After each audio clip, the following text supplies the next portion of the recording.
For service, Jakub, Mensik. Prenez place rapidement, s'il vous plaît. Merci. Play.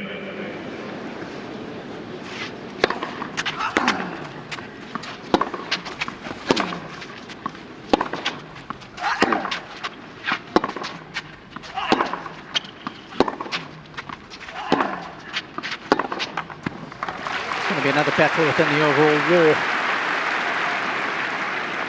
Backhand numbers, as you would expect from Zverev, top tier. That shot is forged in fire.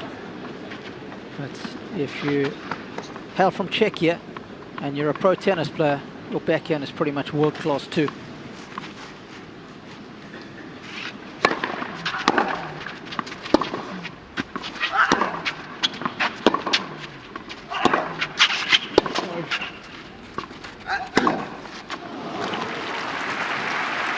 Strange to think that when you struggle on the forehand, there's two shots you need to watch out for.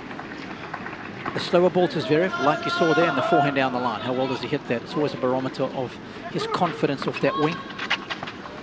And of course, Nick, the wind will complicate matters somewhat. That ball will be oscillating in the air. So that's why the slower ball can sometimes be more effective than the faster one.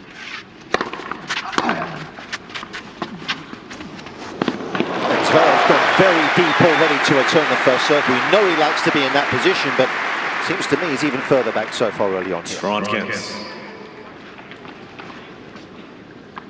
Yeah, ball's in play. He's normally pretty quick to move up after.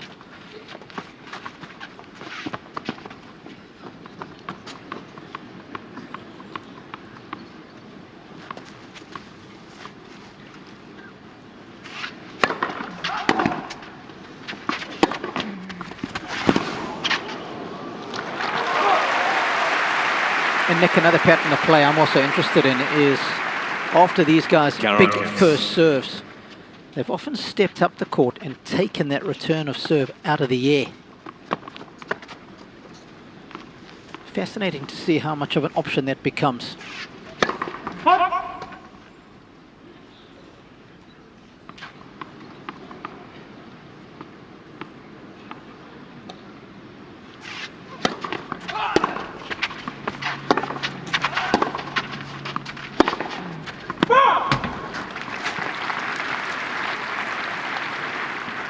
Thomas.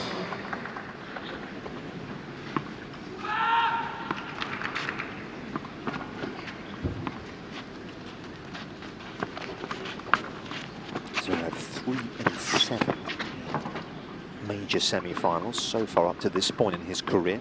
Lost his last one to Alcaraz in Melbourne back in January. It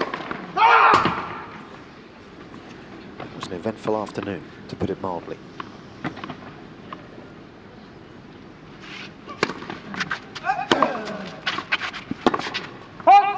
Yeah, served for the match at 5-4 in the fifth, didn't he?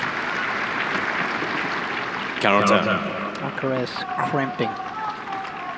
Pretty much threw away sets 3 and 4. Thomas Josephus, first time came across Thomas was when Jakub was visiting South Africa, playing in a junior event in Stellenbosch, up against my son.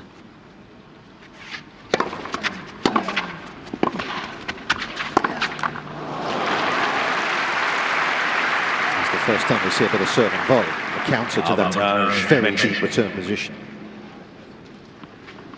What did you see back then in Mensik? He was just a, slightly poorer version of what he is now. I couldn't believe how good his mentality was.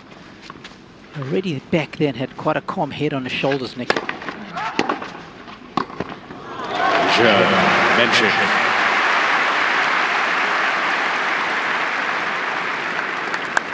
His mum and dad front and centre. Michael and Katerina. But also made it known that he's been working with a sports psychologist for the last couple of years.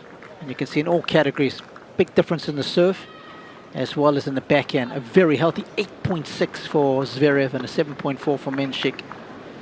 Movement for two big guys, they move exceptionally well.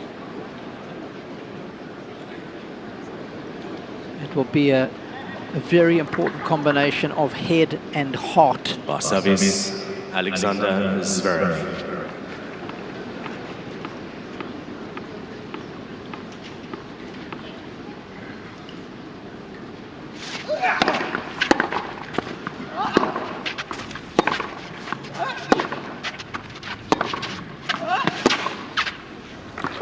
Yeah, mentioned the sports psychologist he's been working with for about 5 years now, long time. Big investment in that side of things.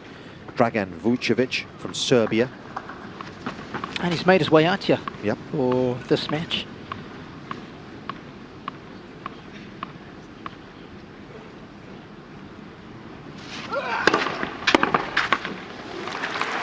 Of course, with 48 hours to kill before coming out here today, there would have been a lot of time to think about things, hey, Nick? Mm-hmm. Extra day off for these two.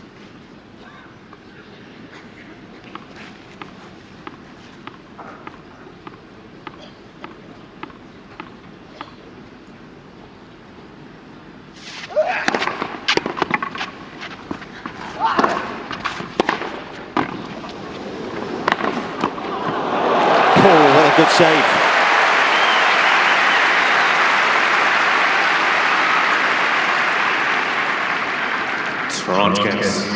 Yeah, often do we say 80% of the easy passing shots go cross court. Great hands. Straight out the center from close range. That'll infuse you with some confidence.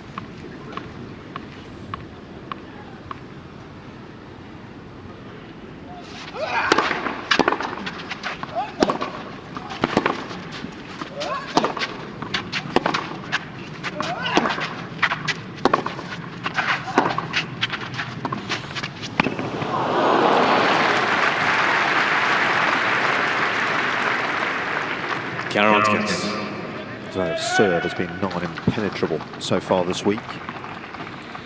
Second serve points one have been the standout number. And of course, as you pointed out to me, he doesn't have to hit quite so many second serves because of the high percentage of first serves. But in saying that, when he has had to defend the second serve, he's been coming in with pace.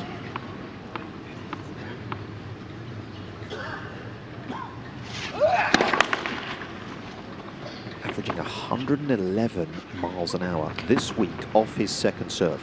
And this is going to be an interesting battle because Mensik likes to take the second serve early. He's pretty close to the baseline already.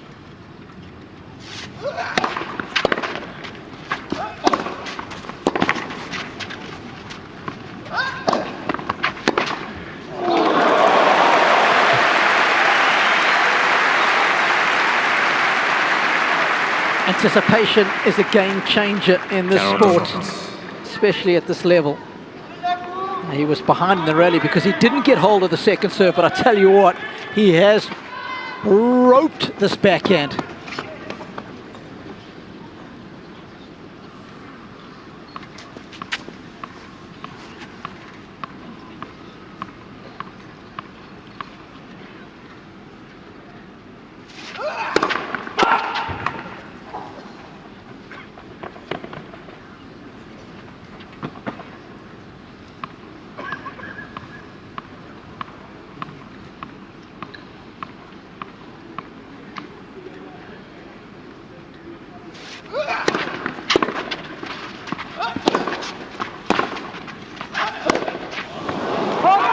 That's a huge second serve. 188 kilometers an hour. Counter. Ties in with what we were just saying. Yep. Not many players have been able to deal with it, have they, over the course of the 10, 11 days we've been here?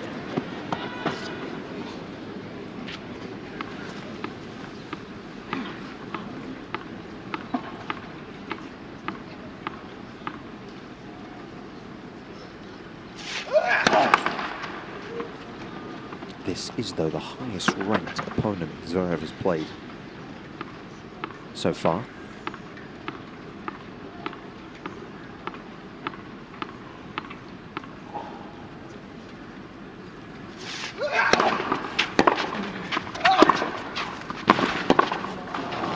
And the one with the most pedigree. Avantage Zverev. Yeah, let's not kid ourselves. It's been a pretty kind draw. Bonzi first round, Mahach, who was a little unwell. Quentin Alice of France gave him a good run for his money in the third set there, but he was too good for him. Jesper de Jong and Rafa Hodor.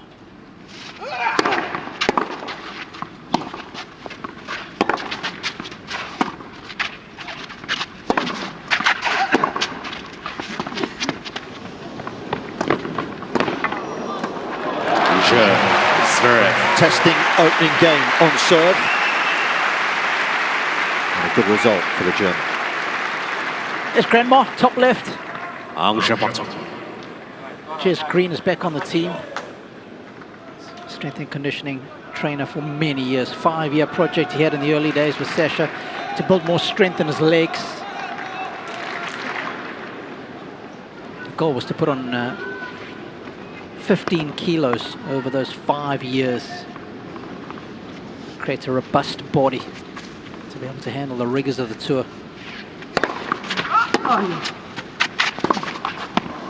And to be honest, outside of that horrendous injury he had here, he's actually had a pretty clean card injury-wise, hasn't he? He has.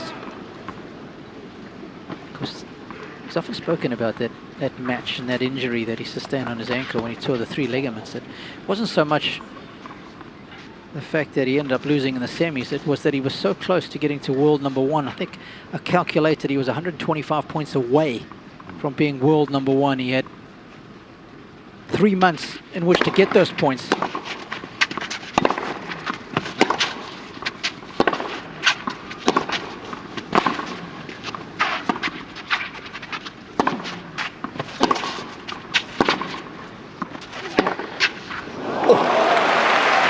Stunning.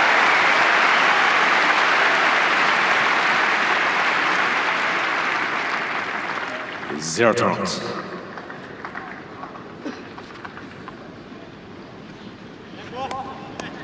not many players that can hit a power angle like that. He is one of them. A couple of very important barometers there. Big forehand down the line as well from Sasha.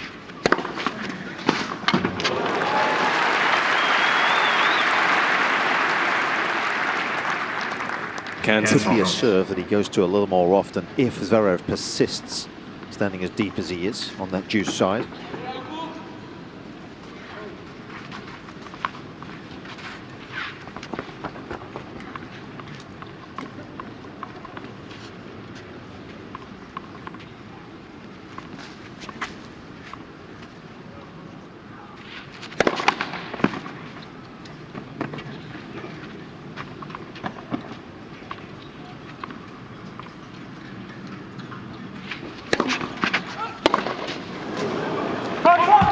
Here it is again. Funnily enough, it's the slow ball Toronto. that gets shanked. Just 156 kilometers an hour. With Sasha returning from so deep, the ball has got no pace by the time it's arrived at him. Just got to make sure you move your legs, get into position. Watch that ball carefully as it oscillates in the wind.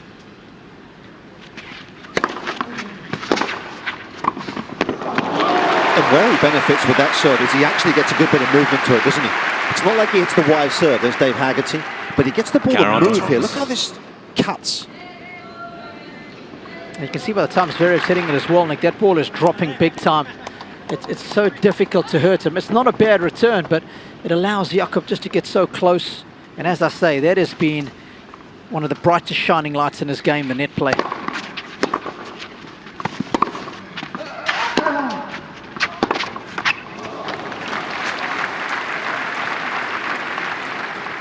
Counter.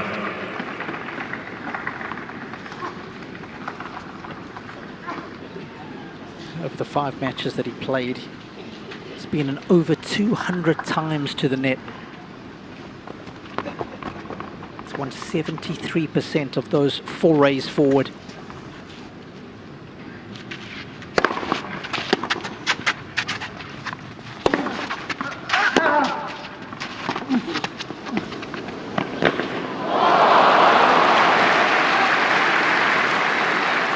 Disappointed with that because he was there. It was an excellent drop shot. Mensik.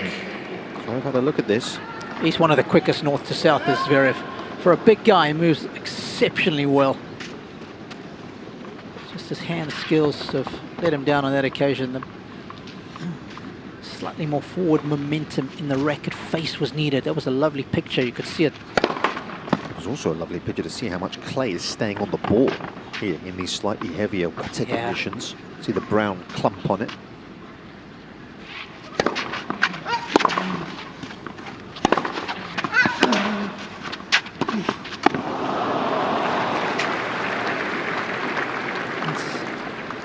It's clearly part of the game plan because he's gone to it quite regularly now. 5 drop shots played for Jakub. He's only won 2 of them.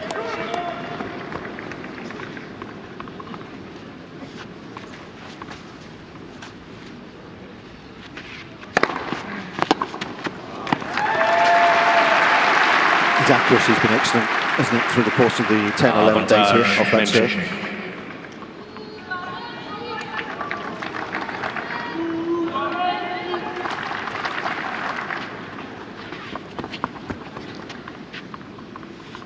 Yeah. Until his previous match, he was the most accurate of the 4 semi-finalists. It's in terms of where the ball lands in relation to the line. 24% closer to the line than the other 3 guys.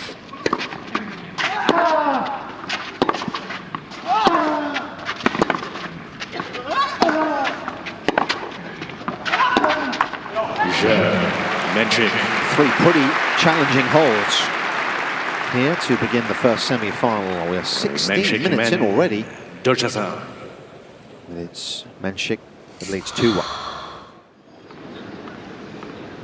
Able to compete that day.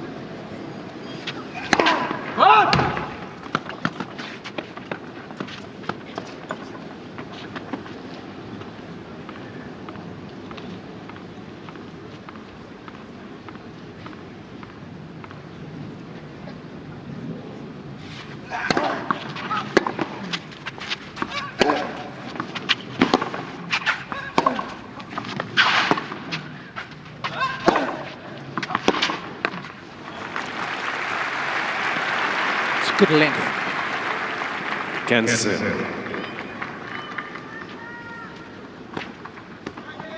you enjoy playing tennis at home, you'll know that when someone hits a deep ball against you, it's so effective. It rushes you, doesn't it? Exactly the same for the pros. Anything they can do to take time away from the opposition. Depth is so important.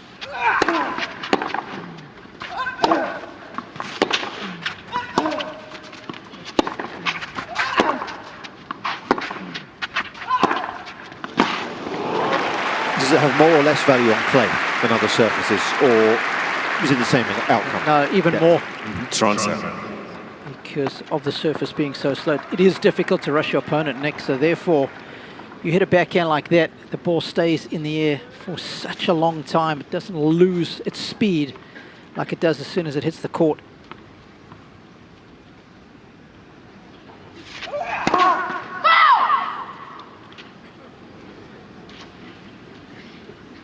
Stan Smith, bottom right. And so Barami. Second row on the left.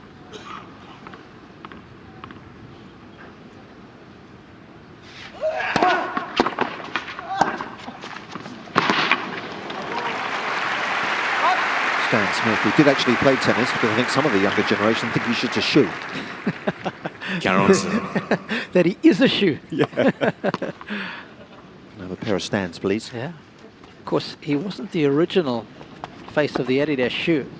In fact, I think it was a Frenchman by the name of Robert Heilat, who was the original Adidas ambassador for that shoe that became the Stan Smith.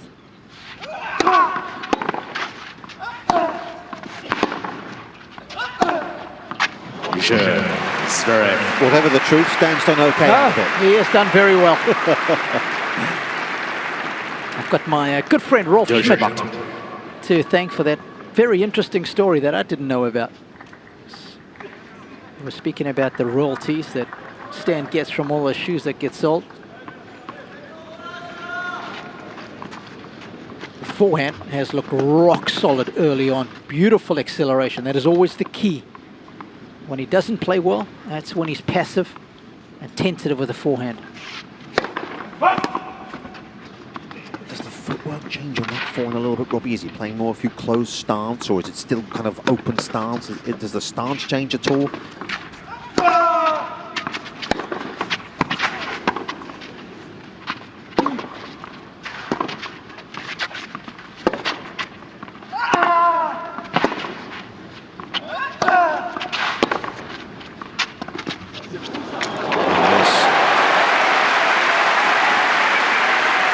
He has come to play today. He is looking very good. 0 cans. I think you've got to be aggressive with your feet. I think that's the key. And of course, a very important visit post-Wimbledon last year to go and visit Tony Nadal in Mallorca. Of course, Rafa came on court and they believed that he could still win a major. He said that was one of the most important pieces of information that he'd gotten in a long time.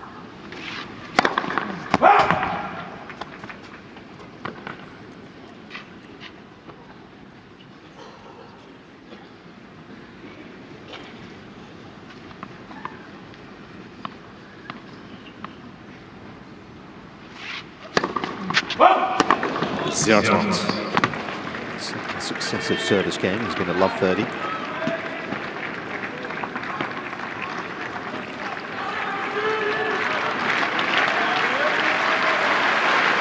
Actually winning at the moment just about 50% of his serve points.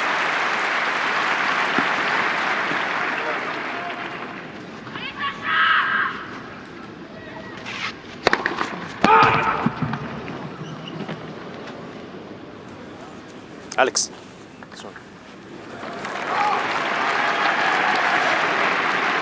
I tell you what, speaking of footwork, James Kiothevon was rapid out of the chair there. Just get the racket out every now and again, does James. I've seen him. Yeah. MBE, twinkle toes. That was very quick to read that mark. Good guy he is.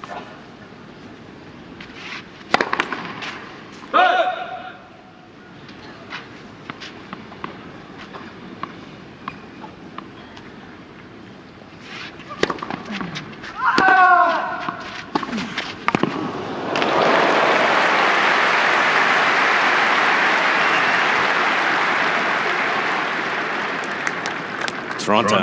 Here's his parents. Dad on the right. Mikhail. Katerina looking resplendent in her yellow jumper. The skies there was a treat. So often that gets it inside out, but he hitting it up the line, even caught out Zverev.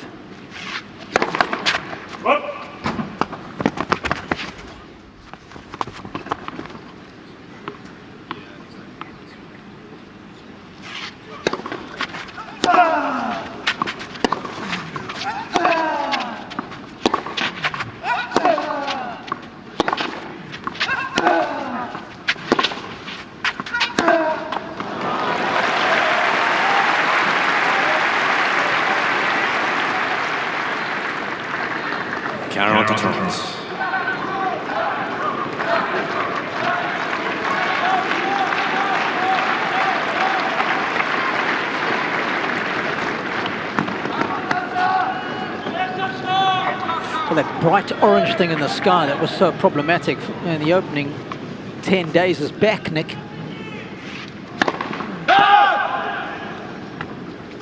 Just look up at it as well. Really changing things on his end. At the end it can be a bit more tricky.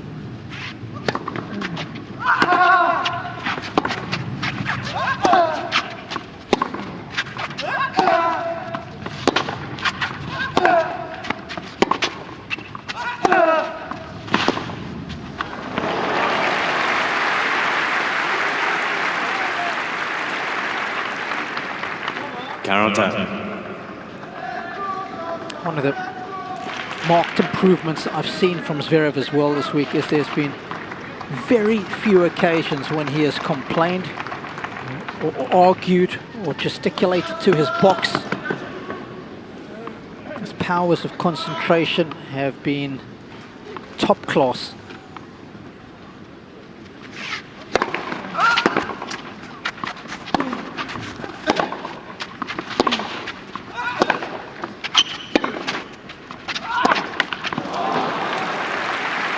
You can't buy experience, but you can learn from it, right? Avantage, Mensik. Yeah, well said. He's had a lot of it. Looking to win his first major. Of course, only one player in the history of this sport has taken longer to win their first major. That was Goran, in terms of Grand Slams played. If he wins it here, Zverev, on Sunday, he'll be the second longest.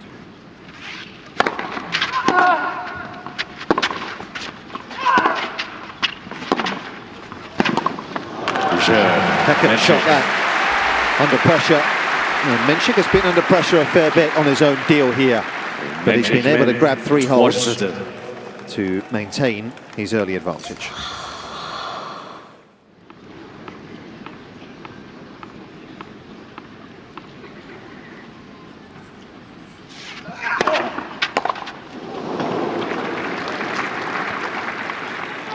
Kansas.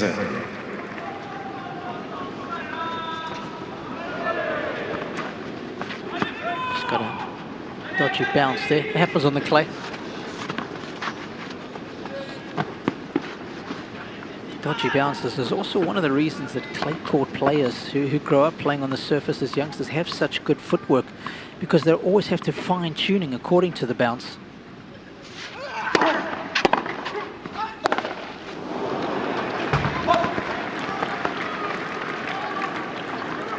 Grew up playing.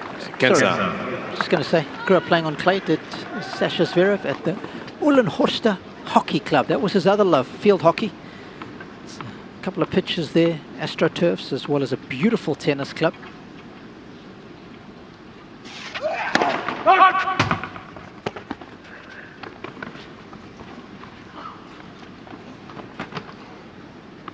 There's a few nice tennis clubs in Germany, aren't there? Yeah. Big tradition.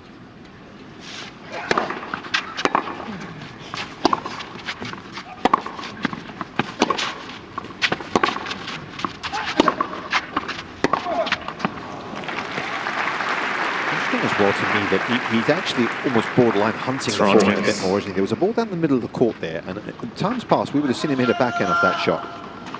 Not that, you know, pretty consistently at times. We've seen him shift a little bit to his juice side to hit the backhand. There he actually made the effort to hit the forehand purposefully. Yeah, that'll be a good sign for his camp, Nick.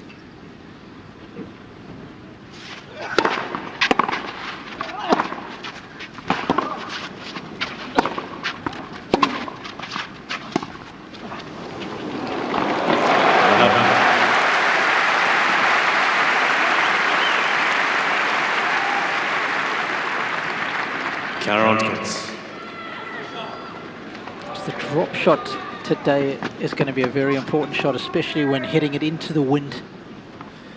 That ball just checking up significantly. Good feel.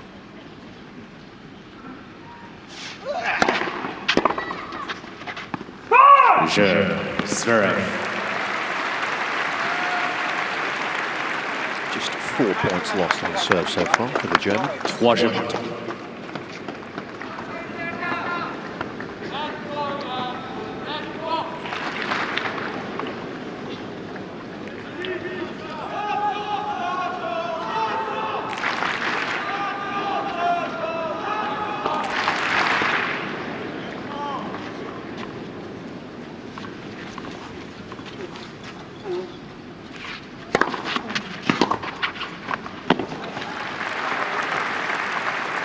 Tell you, talk about this young guy's tactical acumen.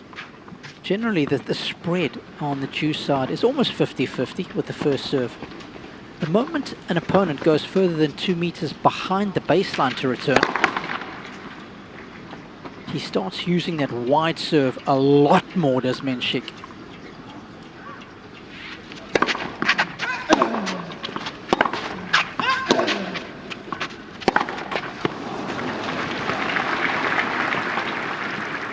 It's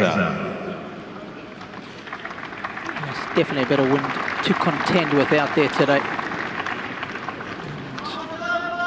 And from what our cameraman courtside tell us, it is blowing from the umpire's chair across the court.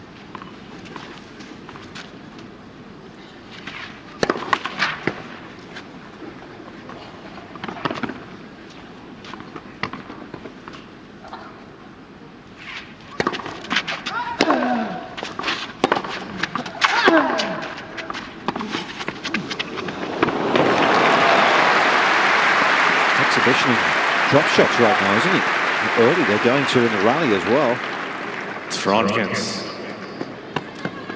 Both players showing silky skills. They're both such good movers. How often have we seen in the matches that they've played this fortnight them track down drop shots that we think are well executed?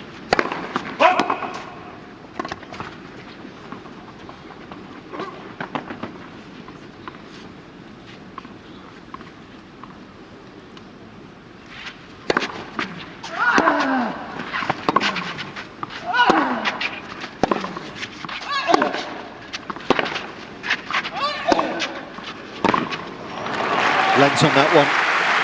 Once again, proving that he can be courageous off that side. Toronto. Yeah, just to conclude that conversation we're having about visiting the Nadal Academy after Wimbledon last year, that was the #1 message as well. You know, in the big moments, you cannot be passive. You've got to go after your shots, trust yourself.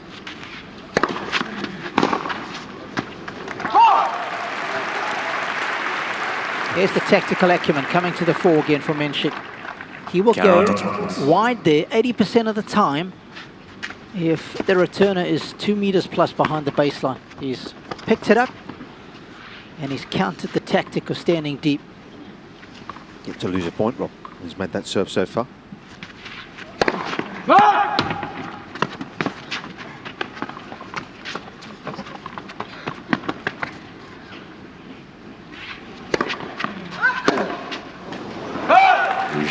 Mensik. Zverev has made a lot of inroads. Balneuf, s'il vous plaît. Mensik has had to work significantly harder. In fact, he's played 4, almost double the amount of points on serve through this opening set. Fresh racket with the change of balls.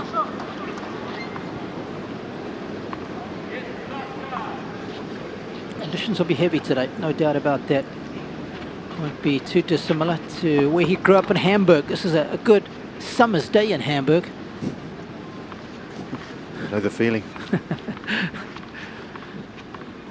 We'll work that tournament at some stage in our careers. Against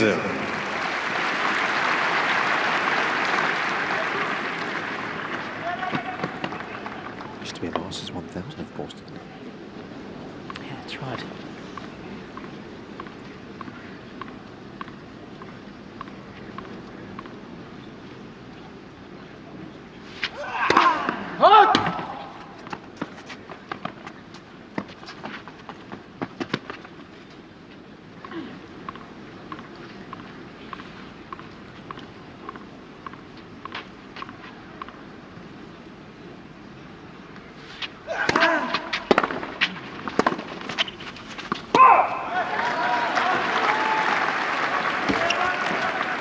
It's really been his modus operandi on second serve return since the Navoni match.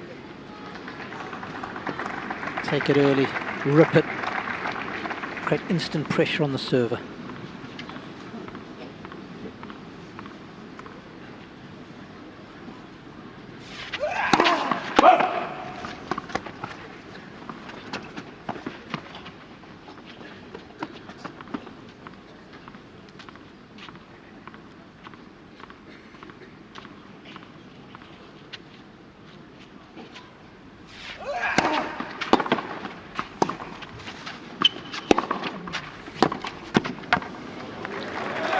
Didn't he do a good job of that there, Robbie? He rocks Zverev back. 15-30.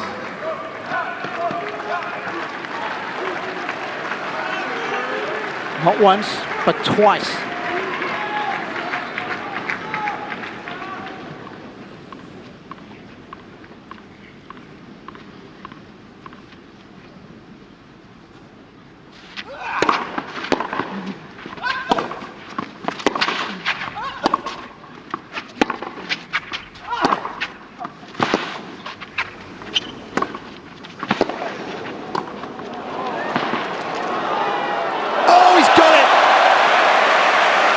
What defense this guy possesses. Double A appreciated that. First break points of the contest for the Czech. Cans count. Well, we spoke about what a world-class athlete both these guys are, given their size. But Mensik. that passing shot was a work of art. And father and son, I believe, enjoyed that. That looks like Jaden Agassi.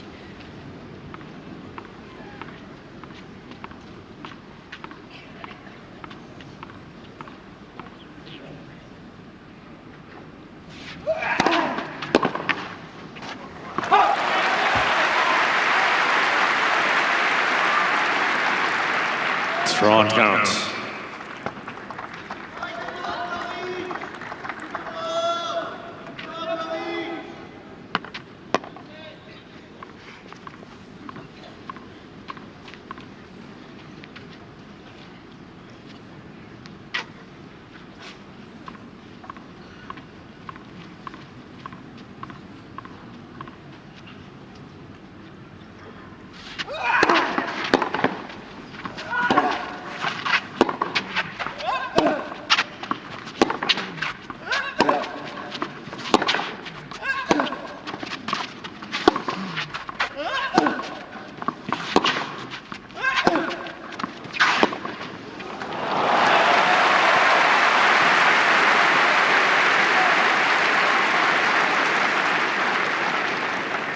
Counter. It's a good point from both. I like the tactic from Mensik to seek out the forehand.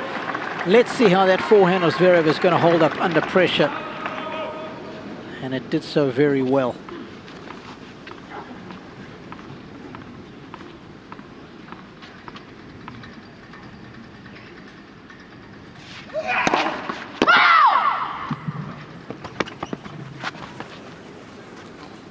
Swing.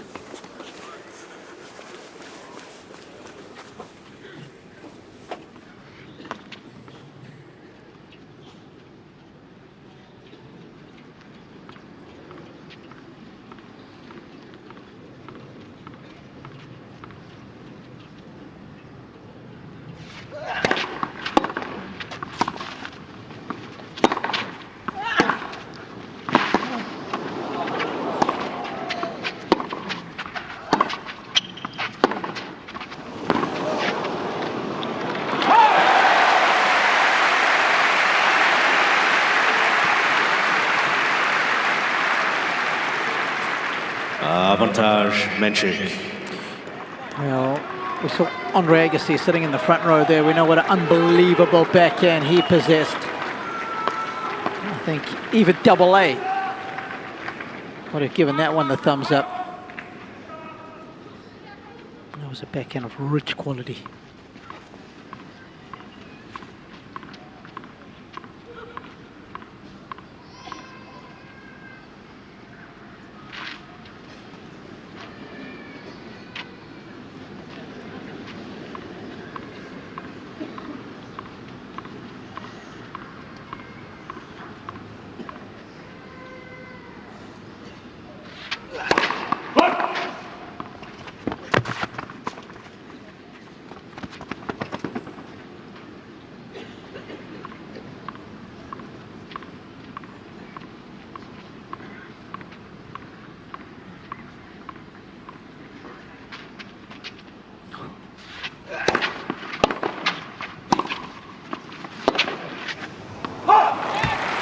Oh, a little shimmy there from Mensik on the second serve.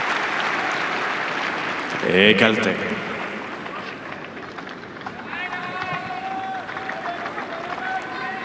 Trying to put a bit of pressure on, wasn't he?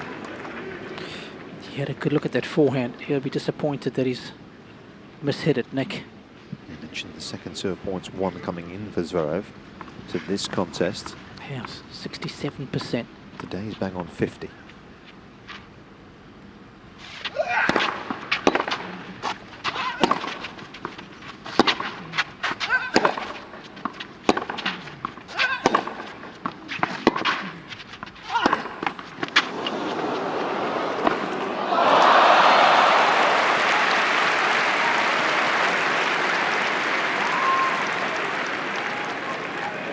Avantage Zverev. Those are two pretty routine forehands that he's missed. One on the break point, and he should have made that. At the very least, got it over the net.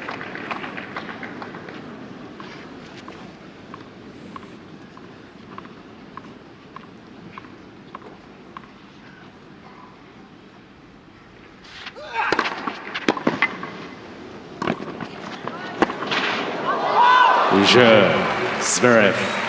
First real examination of the Zverev serve. And he survives. 4 partout. I feel as though that was one that got away, Mensik.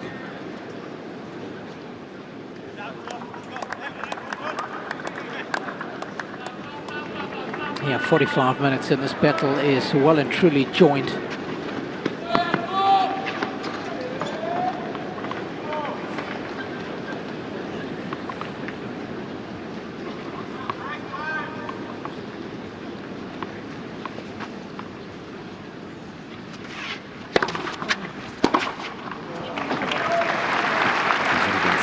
Czechs that have made the final here. Kansas. The Open era, Jan Kodesh did so twice. Lendl, of course. And Peter Korda made the final here back in 1992, did Peter?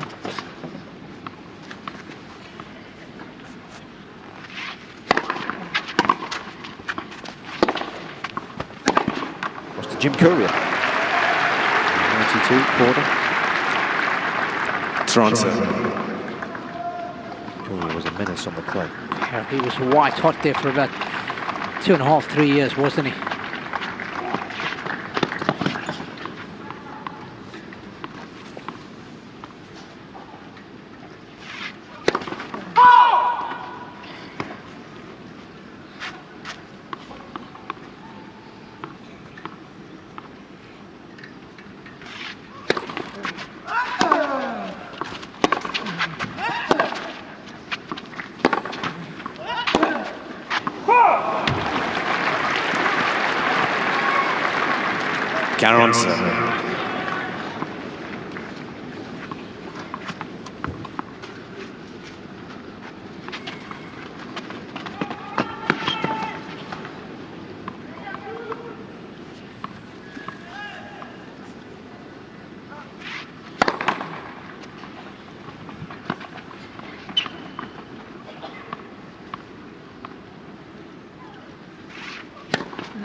Mensik. So a love hold for the 20-year-old, the German, offering a little look up towards his corner. He's not entirely happy with the tension.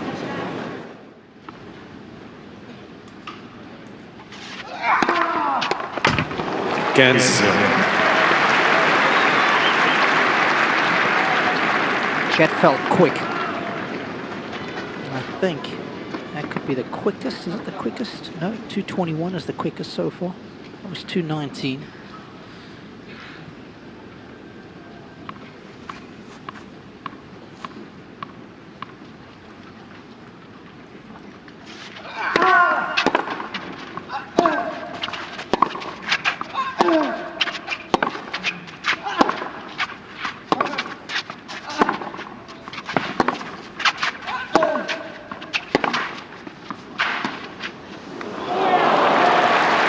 Had a little further to travel, didn't it, from that wider position? Yeah, it's such an important point when the opposition is serving to stay in the set. If you can get one of those first 2 points, there's some nice early scoreboard pressure on him.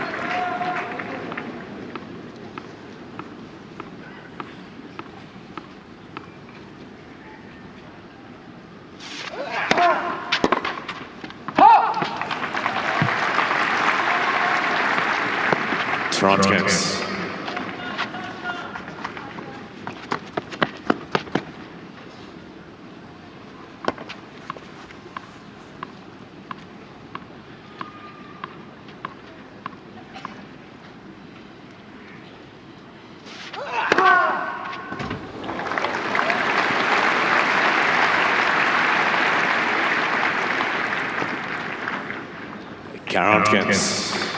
Of course, also when you serve as big as these guys do, that compression of the ball is greater, so it leaves a bigger mark, better chance of touching the line.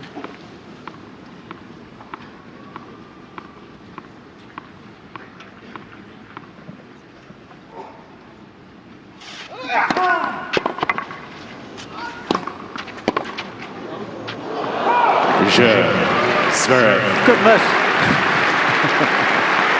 Certainly was. Flapped at that one. Sanction bottom. The outcome he wanted. Tell you what, Zverev has put down some meaningful first serves in that game. Yeah, swing and a miss. Jaden Agassi knows all about that. Very good baseball player he is. I think he's a pitcher though. He's got the hand-eye coordination genes from parents. 0 cans. Is it like a bowler in cricket? And then some.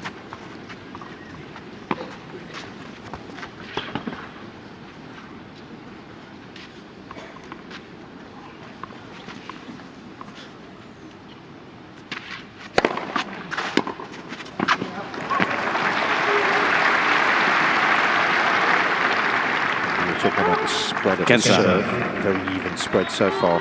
But the wide on both has been very effective. In fact, when he's found the first serve and gone wide on either side, he's yet to lose a point so far, Mensik. First serve, that is.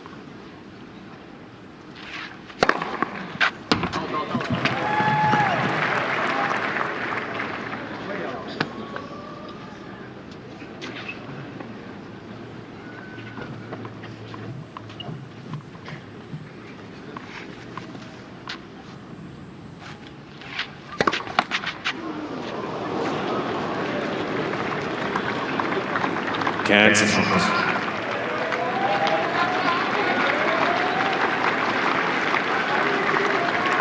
When the ground stroke rallies tend to be 50-50 outcome. You don't want to be throwing in double faults on that second serve. It's too much of a gift.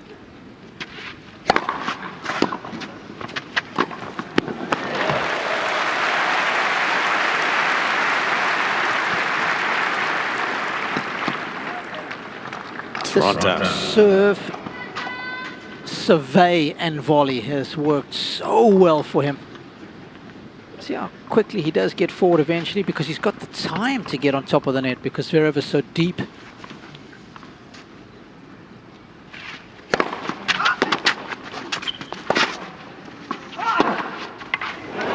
get that forehand right though, and he was left exposed. And Zverev has punished him badly here. Roland-Garros. And the fact is, he's really played one good point in this game, has Zverev. And it's given him a break point because of the two double faults initially.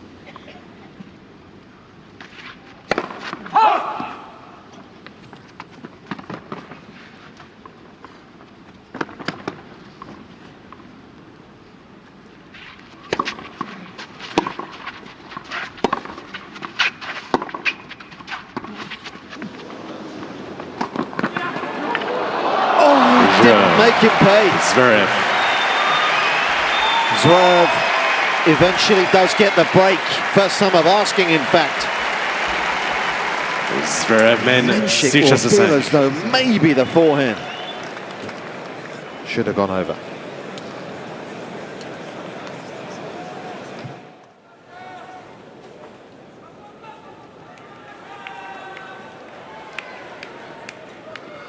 So first set here now in the hands of the world number 3.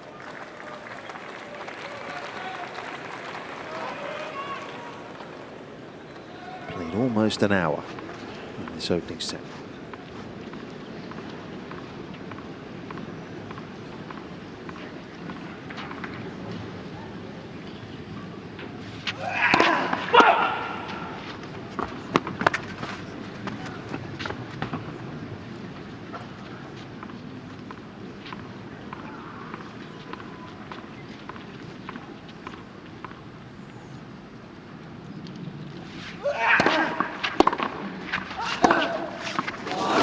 convincing. Kansas. Look at the court position. Good meter and a half inside the baseline. He has done such a good job of being so proactive today.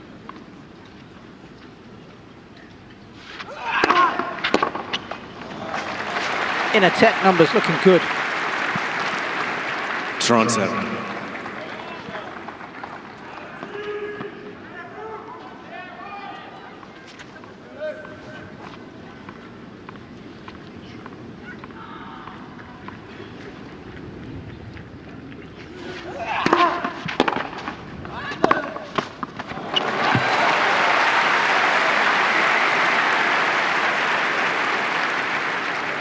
Caronte.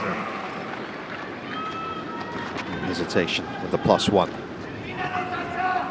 3 set points for the German.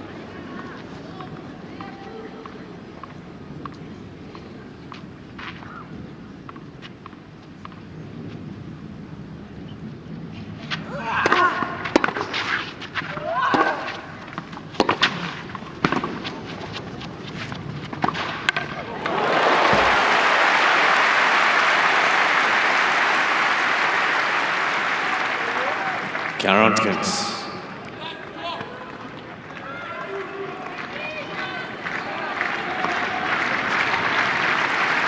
Mensik.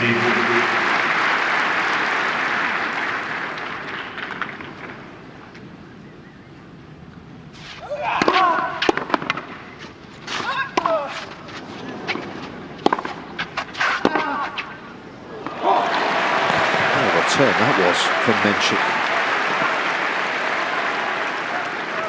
40-30.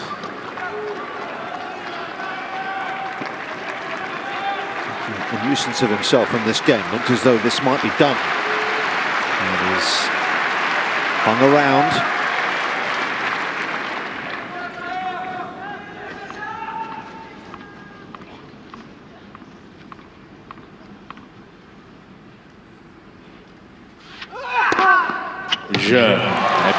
First serves pouring down though in that game from Zverev. And it's the German that does secure the opening set. What a competitive one it was. An hour on the dot, 7-5. Deuxième manche au service. Mensik.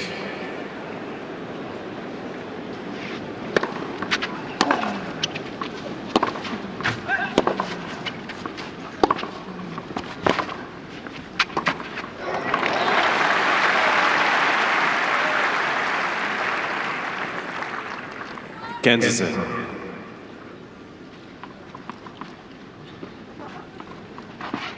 Gilles Moreton, president of the French Tennis Federation, front and centre. He's enjoyed his fortnight.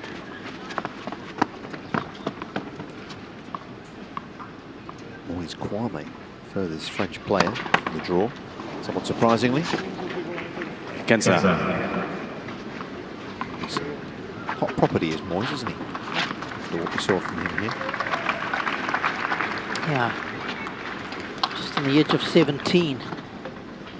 There's Kwame, turned 17 in April.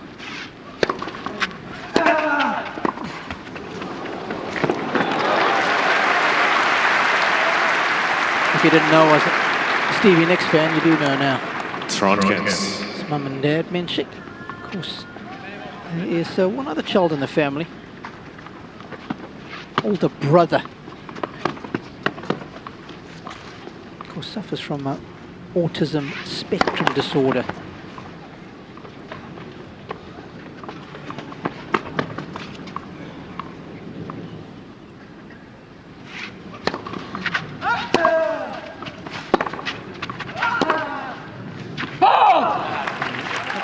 Jakub has spoken glowingly about older brother Lucas, who doesn't quite grasp how famous his younger brother is. He knows he plays tennis. They called him inspiration, Robbie, didn't he? He did, absolutely.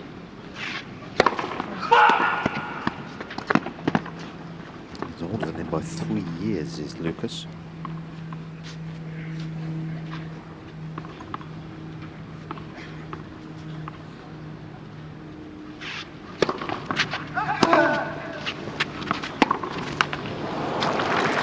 Brother is a part of a special needs school in Prostiof. Just total school, 76 pupils, of which his brother is one. Always likes to visit them over Christmas time. Been a wonderful donator to the school as well, has Mensik.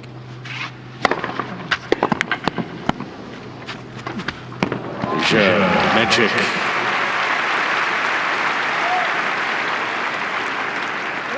Premier jeu, deuxième manche.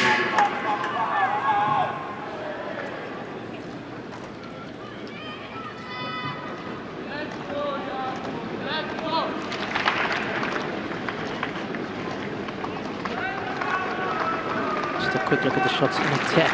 You can see Zverev 32%, 25 for Mensik, and how often we show you win this in attack battle. You more often than not will go on to win a set and probably the match. It's about 2/3 of the time. You win the in attack battle, you'll win the set or the match.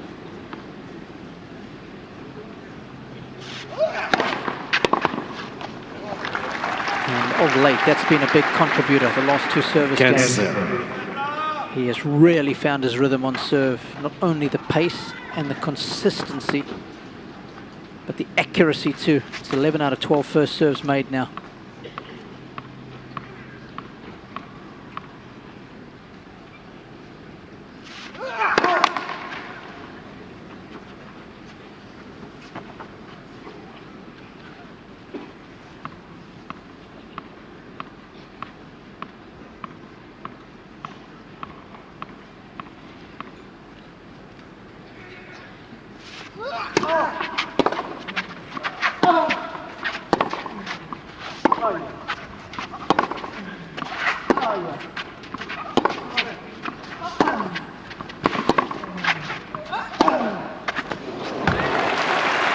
Yeah, it was the 2019 season. He had all sorts of issues with the serve, wasn't it? That was when it was at its low. Second serve was a nightmare at times for him.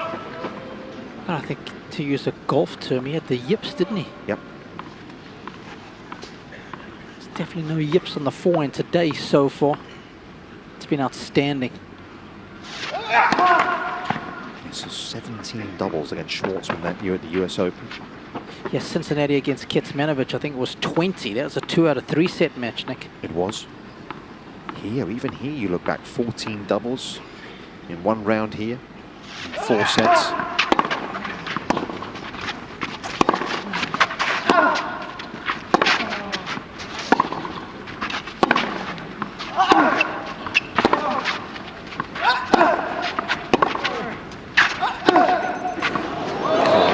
Stepping in again. So to give you an idea here, average number of doubles served per round is 2 for Zverev. That's how tidy it's been. Yeah, and it was pretty much that before he had the yips. I remember a match, I think it was against Ferrer in Miami. What was the first time it started? Something like 14 or 15 double faults in that match, if memory serves, or Raonic. One of the two. Yeah, 12 it was that day, Rob, in Miami. Yeah. That was against Ferrer. Correct. Okay, we're going to have a ball mark inspection here. This one here. Just missed it.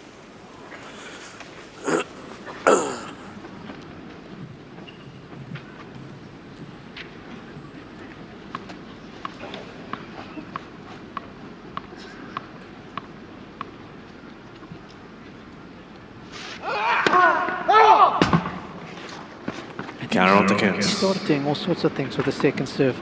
He tried going huge on the second serve for a while, then he tried just rolling it in. And it would only come in the pressure moments.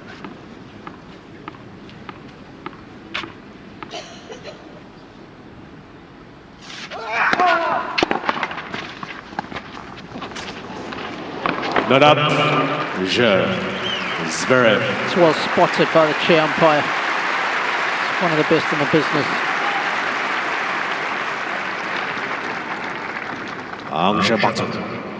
Team Zverev sitting pretty comfortable. Yeah, they lowered the ball toss, didn't they? That was one of the things they did to clean it up a few seasons ago now.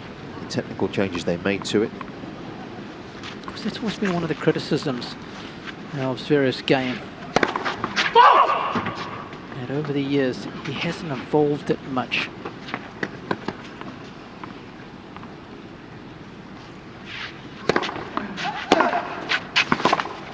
And it's a tricky one, isn't it, Nick? Because early on in his career, he had so much success.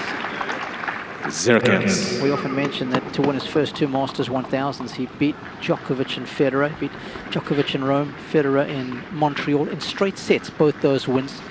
So at 20 years of age, he was destined for major glory, we thought. If he's beating those guys, it's just a matter of time before he gets them at the majors. And of course, it just didn't happen. And you've got to remember, he entered the top 10 for the first time in 2017. The only time he's fallen out in a decade was that period of injury. So for 10 years, he's been a solid member of the top 10 and some change. Yeah. The upper end. Exactly. And if it wasn't for the injury, he would have stayed there throughout, almost certainly. But it was that 7-8 month period where he dropped out.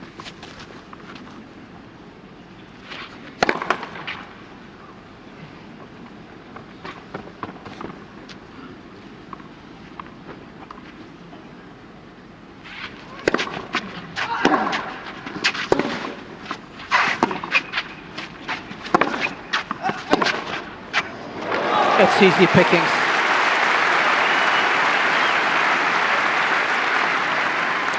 Boy, have I been impressed with this Zverev forehand today. Got to be careful coming in down the line on top spin when the ball is below the heart of the net on the backhand. It's very difficult to penetrate the court. Zverev's too good to miss out on that opportunity. Mensik.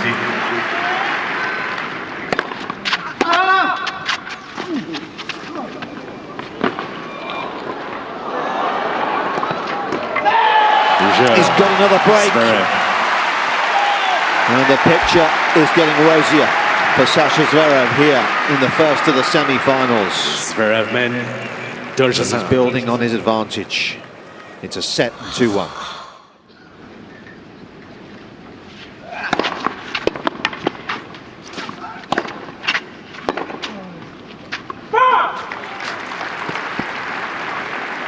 Consistent hold the top players have had on the majors.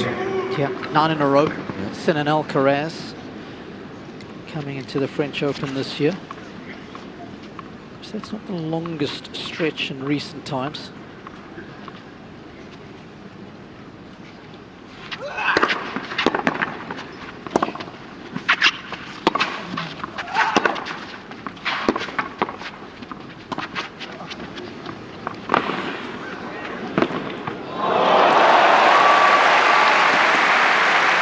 Good right now. Step ahead. Yeah, in his native tongue. Das ist gut.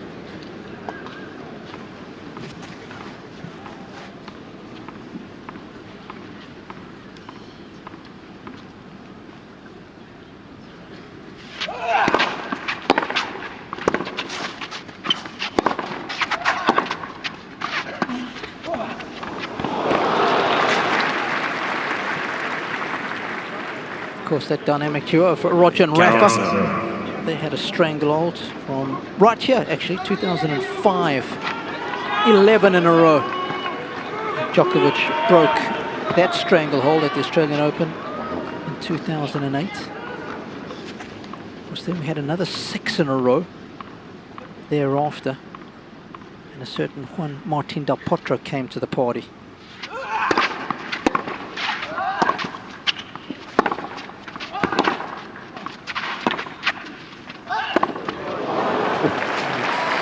Come up at all. And of course, most recently, Counter against 2018 Roland-Garros to 2020 Roland-Garros. Remember, that was at the end of the year in September. We had 9 in a row where 2 players dominated the majors, being Novak and Rafa, the only 2 to clean up. So the same stretch as what Sinkaraz has done lately.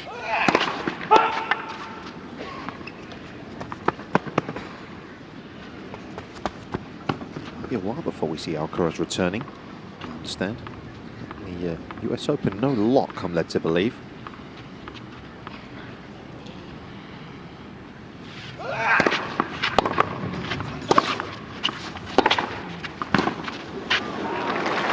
He's been practicing a little bit left-handed, I'm told, the last few days, but yet to really get going again properly.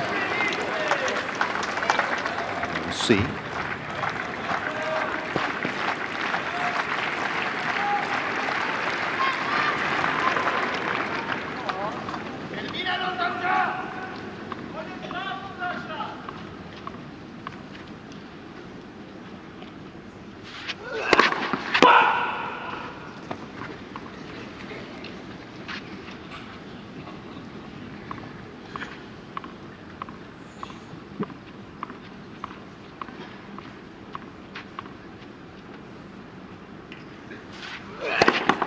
Let's second service.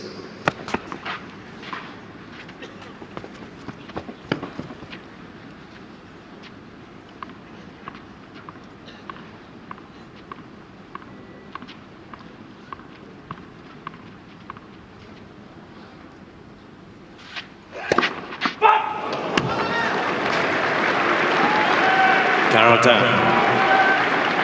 Talking about the doubles earlier on, it's only the second of this match.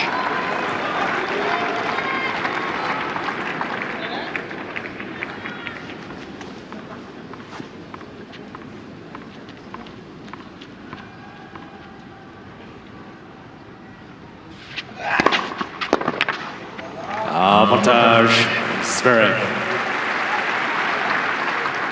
The lapses have been so few and far between, haven't they? That serve has been phenomenal.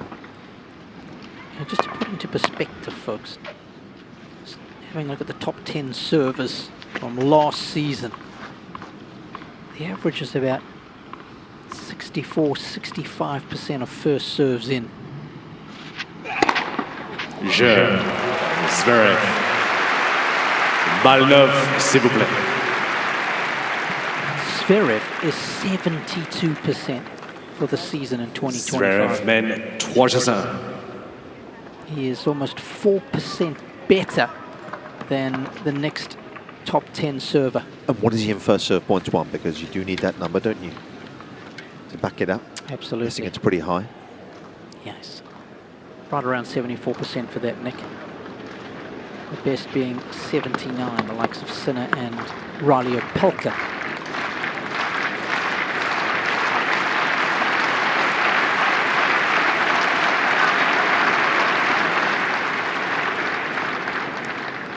Taylor Fritz up there as well with first serve points won. American, for example, is right at 64%. Ben Shelton, we know what an unbelievable serve Ben's got, but he's at 64% of first serves made, 75% won.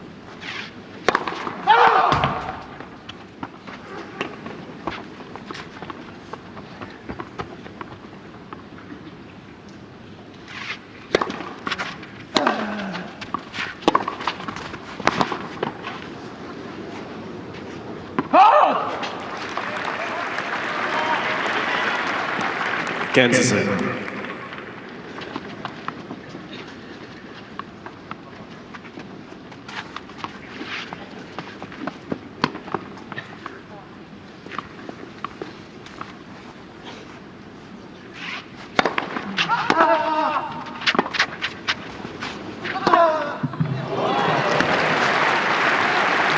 Close. Mensik has circled the mark, but he's not convinced. Just long. He is now. Yep, you can see the space there.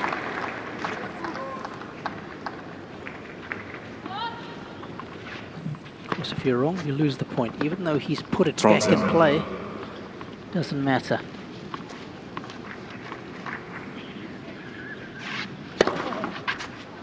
Just a neat return serve number for the match. Too dissimilar. Both around the 25% mark.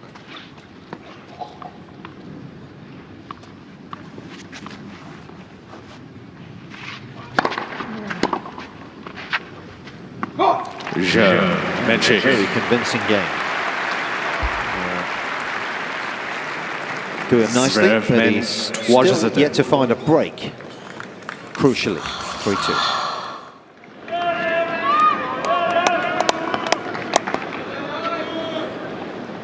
Zverev was a winner in 2021 at the US Open then. On the men's side. The ladies was Emma Raducanu.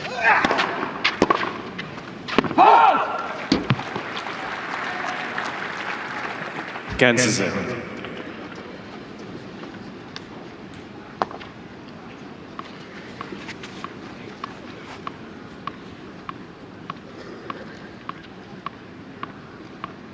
you know when the last time it happened here was, Rob?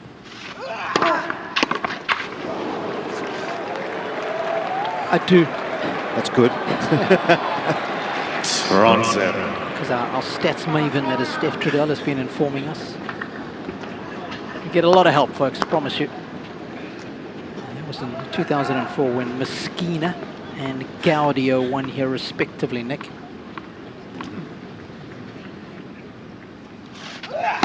Let's for service. What a comeback it was from Gaston Gaudio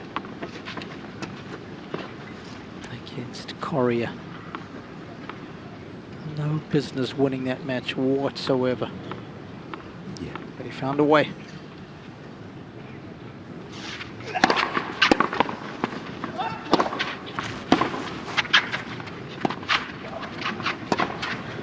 Oh, I love that. That is so old school. That's the kind of approach shot we'd see from Big Bro. Andre's back.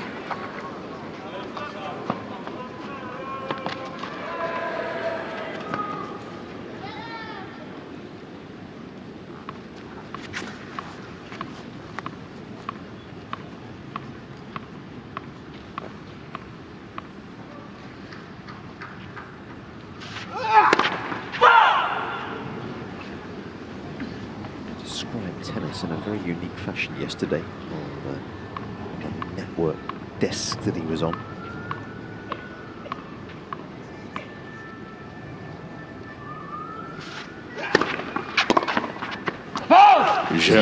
Zverev is like sucking uphill without any breaks.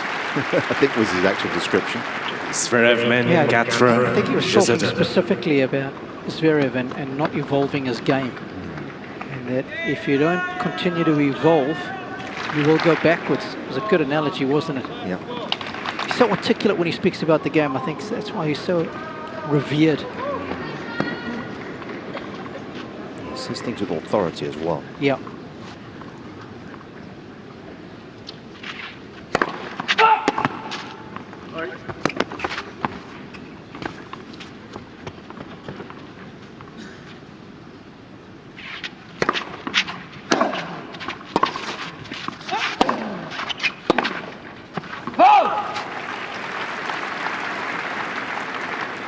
Zerkens.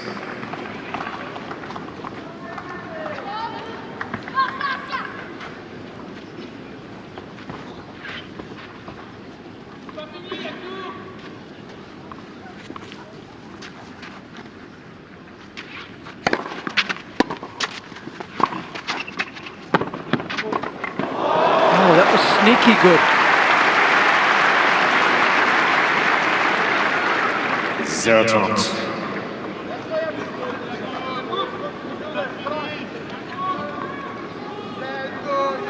Some decent pace on that.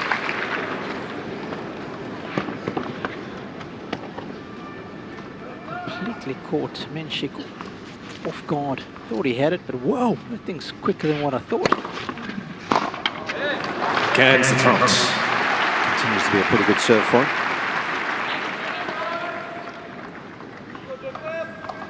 lost the point once when he's made that first serve so far today, and the one point he did lose, he didn't get the angle either.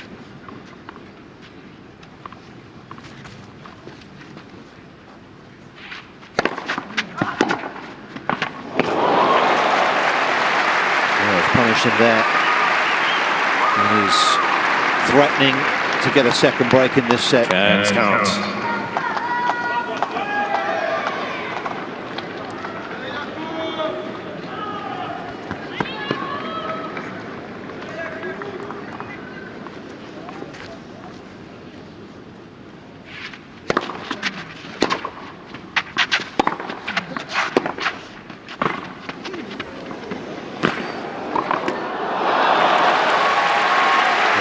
Standing volley.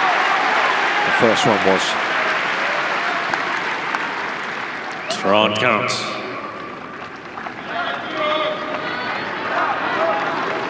Brilliant first dig. This time he's got the little topspin forehand volley ready to fire. It's an important reach.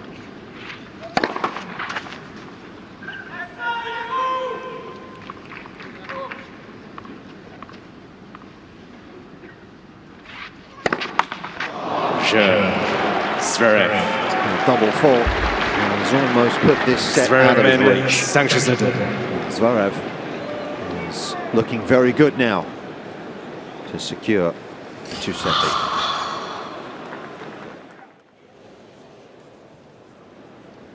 Just an hour and a half in, this second set has been significantly quicker. Zverev on the precipice of putting himself very good position here. As he looks to reach another major singles final.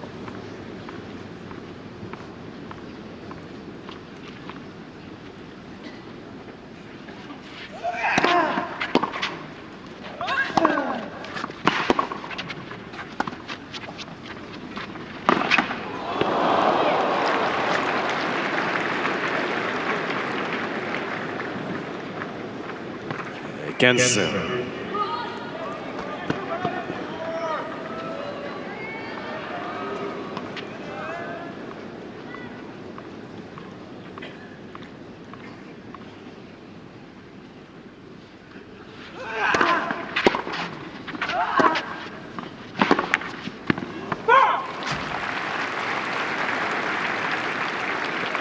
Toronto.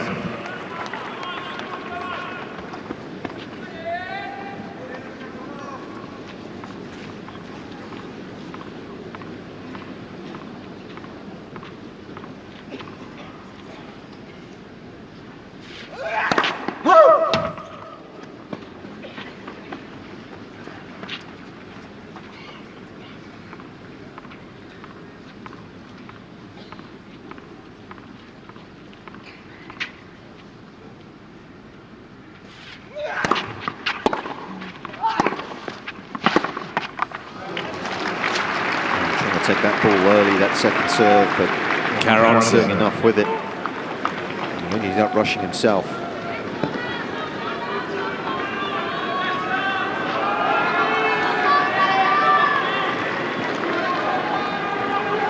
Three set points for the German.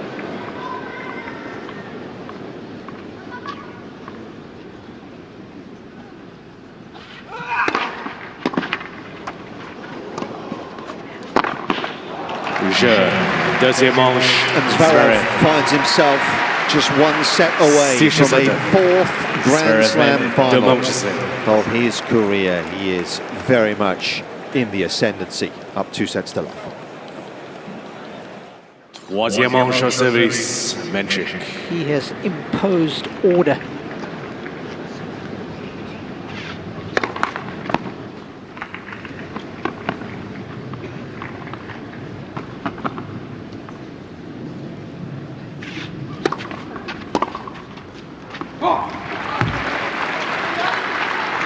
Kansas. Of course, the two Italians will be in action tonight. Second semi-final. Bowley and Matteo Arnaldi.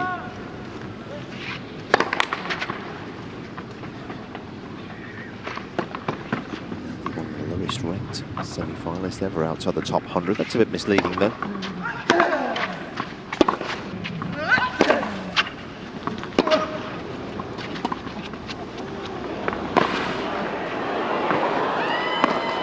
Oh, nicely done. Got the read on that one.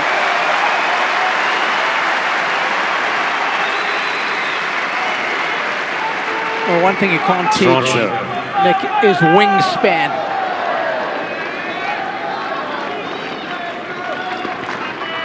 Not only is he quick, but those long levers help immensely. I would have paid good money for some additional height during my playing days.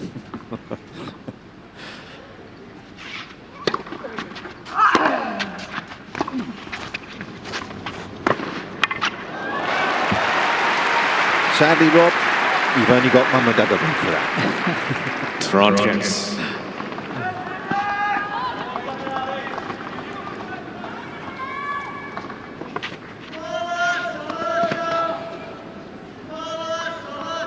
Mensik won 3 out of 4 of the first drop shots that he played, the first couple. Now he's only 4 out of 10 total. It started well, but that success is diminishing quickly.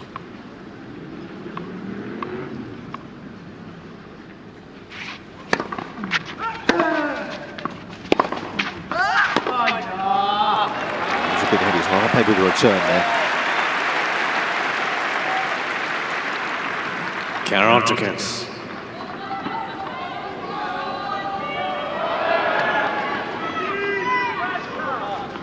Saw a fair bit of that sort of shot a couple of nights ago, didn't we? Mensik. He was pressurising Fonseca with his forehand for long periods of that contest. Premier jeu, troisième manche.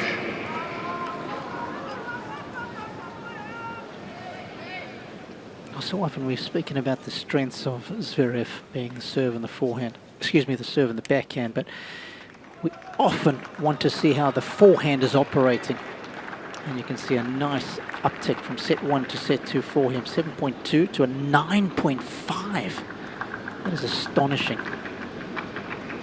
Mensik going in the opposite direction. Because we know historically that that forehand of Zverev has been his Achilles in big moments. He's had it well calibrated in this semi.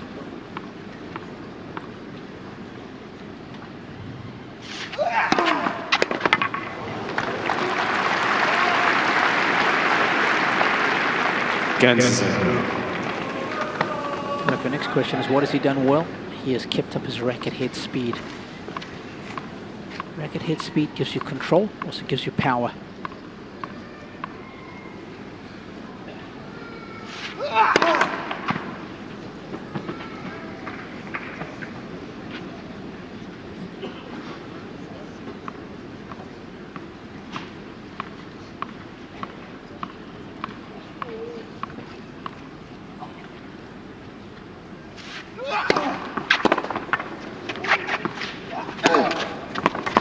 What other parallels are there as a player for someone in his position right now, Rob, who's been as good as he has for as long as he has without winning one? Who are the sort of other players that you would put in the conversation that have done what he's done and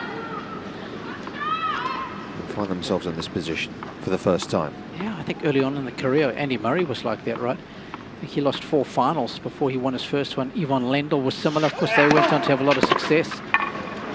Theirs happened when they were younger. But the scenario is not that much different, Nick. Yeah. Zverev's made 3 finals. Lost to Dominic Thiem, you'll remember, from 2 sets up in the US Open. He lost to Alcaraz in 5 here. And then Sinner beat him handily a couple of years ago in Australia.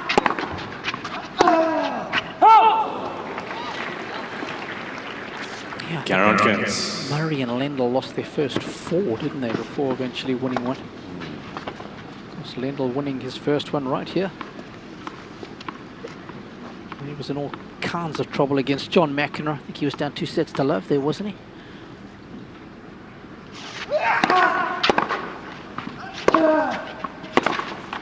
Yeah, I think you're right. Zverev.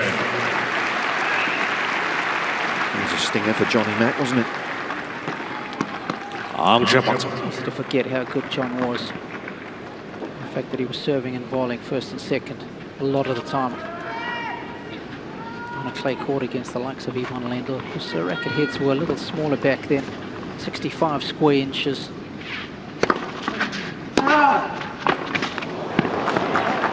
It was tougher for the baseliners to manipulate the ball the way they do these days. The modern day poly strings, you can swing hard and still have control. In fact, it's better.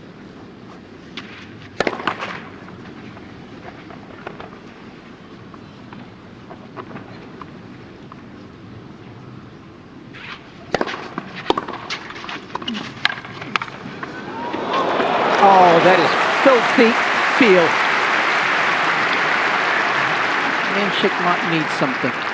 Just pointed to the back of his neck after hitting this shot, and I think he's requested the physio. Walks up to James Kyathawong's chair.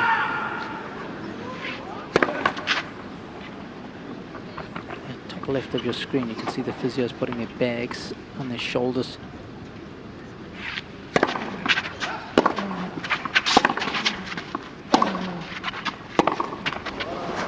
Going back to that Lendl conversation, you're right, he lost his first four. He was younger, he was 24. Yep. And Lendl won his first major here.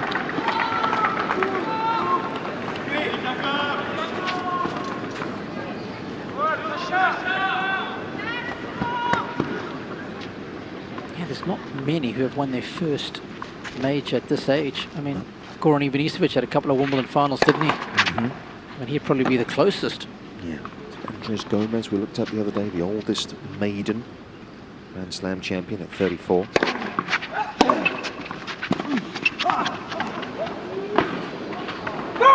I think it was a Spaniard, Nick. I'm going to go Toronto.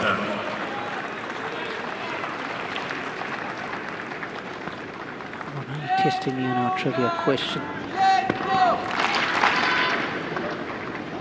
His son played on the tour. He won here. I want to say 74, 72.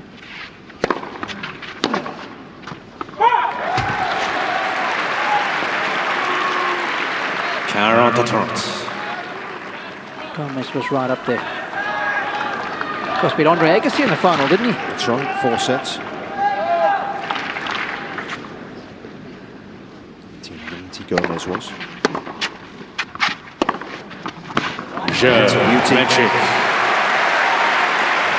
Mensik able to get himself on the board. He cuts the deficit in half in this third set. 2-1.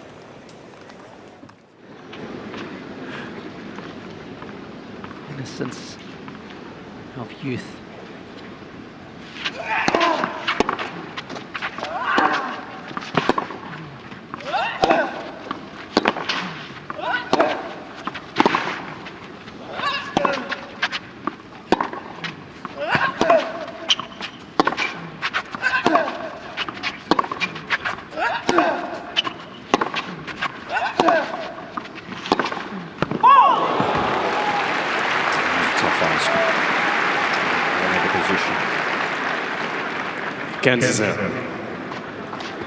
What have you not seen today that you saw a couple of nights ago for him? Or has this purely been down to the opposition, not allowing him to play as he was 2 nights ago? Absolutely. You've got to give most of the credit to Zverev.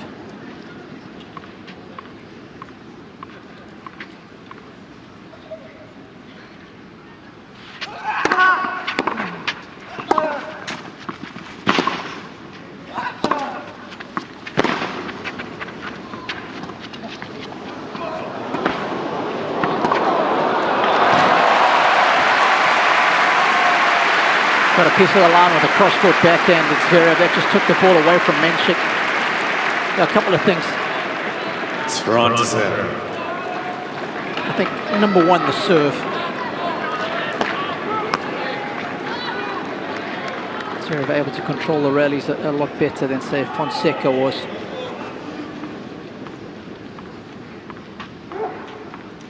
depth from the back of the court has been so good. Physicality better.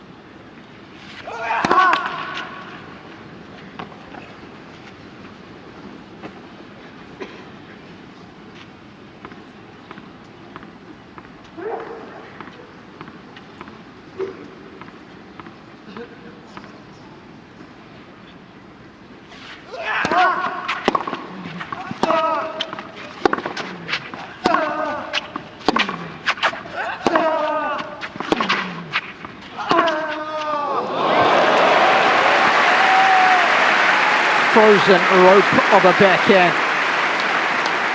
Granny is happy. Counter answer. Such a meticulous clap. So proud of her grandson. Of course, he wears a chain that was given to him by her with 2 airy signs. One was given to him when he was younger, Granny, and one when he was a little older, the bigger one.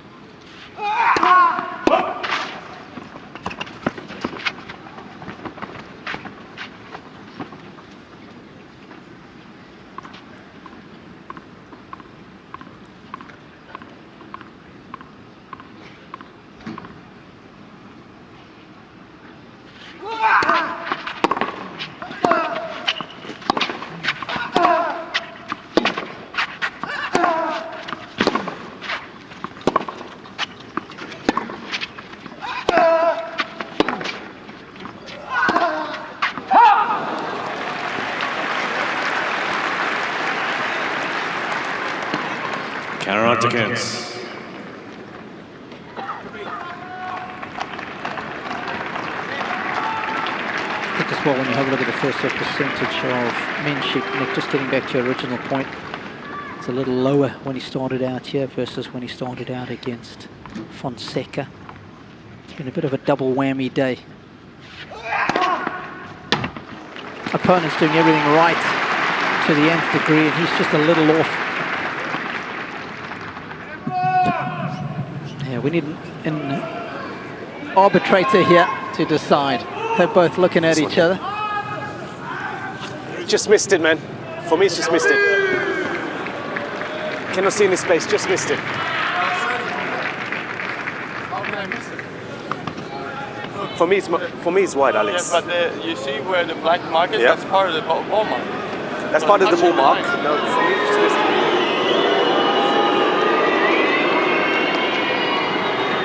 Now, Zverev of yesteryear would have probably been engaged for a lot longer arguing about that mark, but he's had his say and he's ready to deliver a second.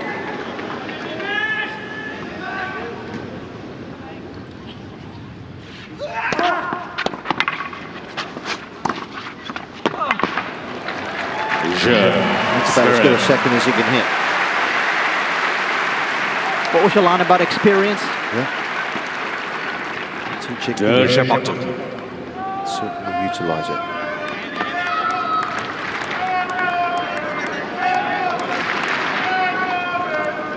He's done that so well, because the fact that everyone went out so early has given him the time as well to contemplate potentially what he could do here. How often in the last few years have we sat here saying, you know what, some of these guys just need an opportunity, they need the draw to open up. We're waiting for the draw to open up, and it never happened until this time here at Paris. First time in many years the elite have just been vacated early.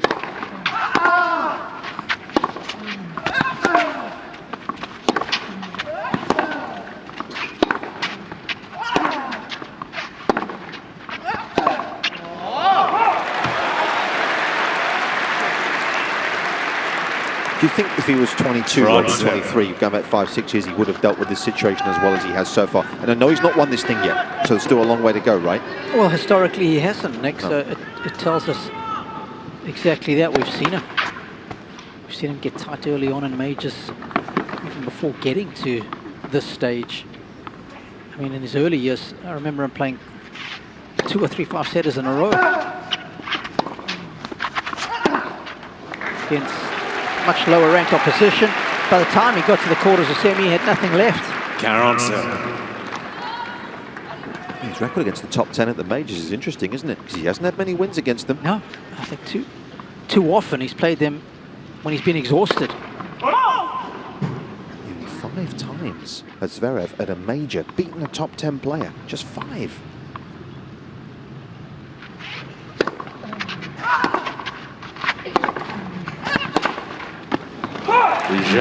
Mensik.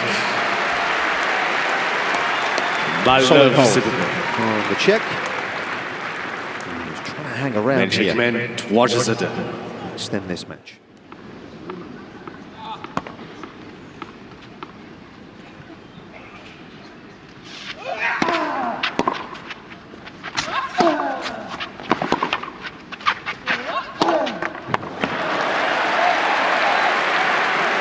Tokyo, wasn't it? He won the Olympic 0 against.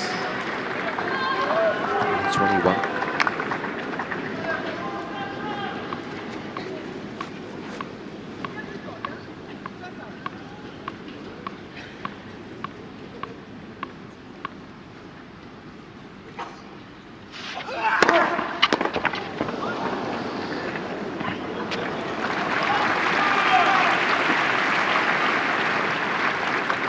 Genza.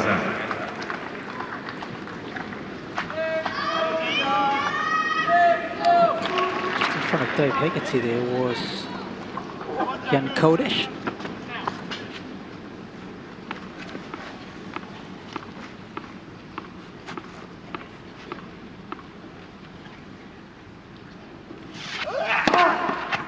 Tronkins.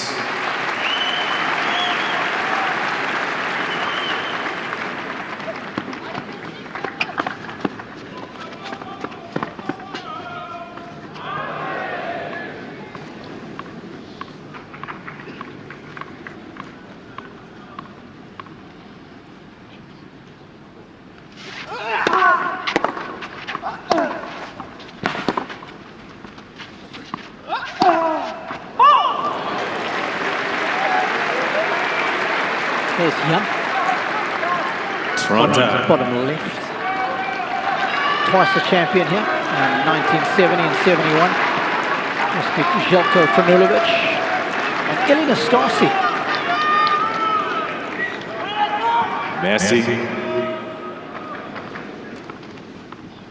Trying to hunt a break here.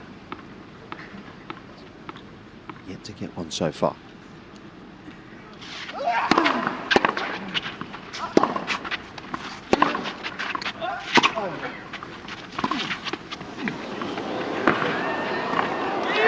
Oh, that's exceptional on a number of fronts.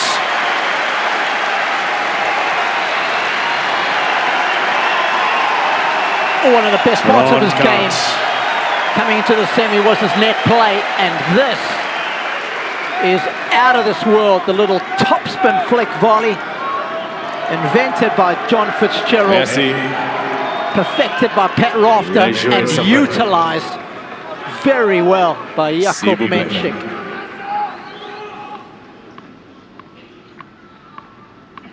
The check. Find a way to get in front in this third set.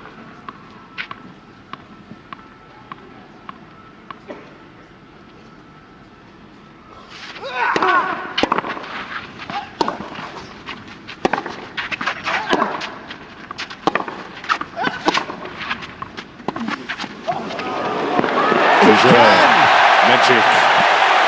Brilliant. And the crowd are loving it, understandably. The 20-year-old breaks Mensik for the first time today.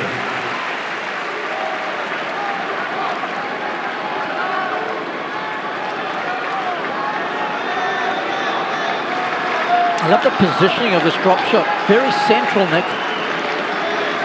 S'il vous plaît. All kinds of backspin on it. No chance. And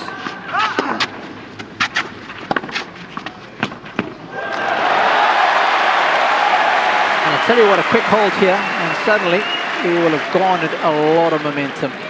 Kansas. I just wonder how much work the physio's been able to do. How much pain he was in or discomfort he was in.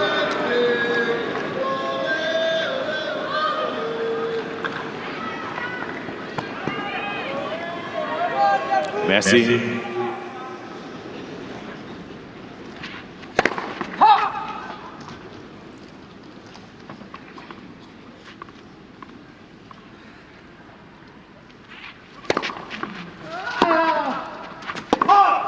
Front zero.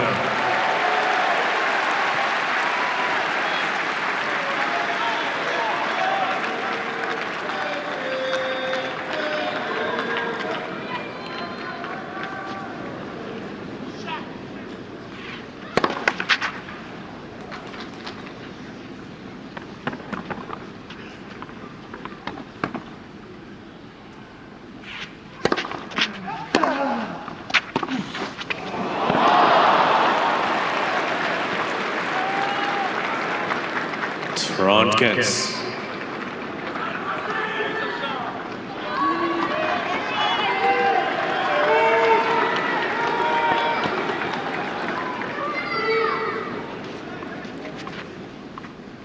The 7th time this week he's been broken, Zverev.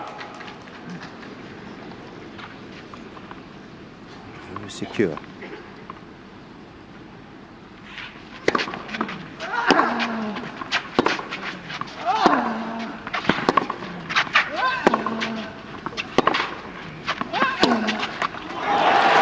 There. Haven't seen too many forehands land in the net of late. 40. He'll complain to his team as well, the German. First one I've seen, Nick. Yeah.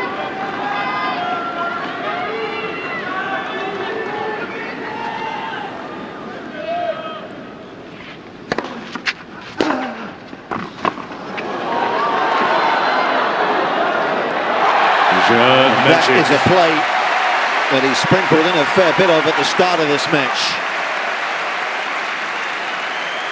And it has pushed him further in front in this third set. 5-2, Mensik leads. First time in this match, the pendulum has swung in Mensik's favour.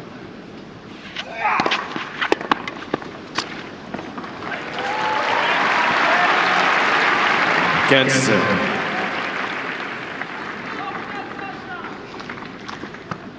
Let's go, Jakub.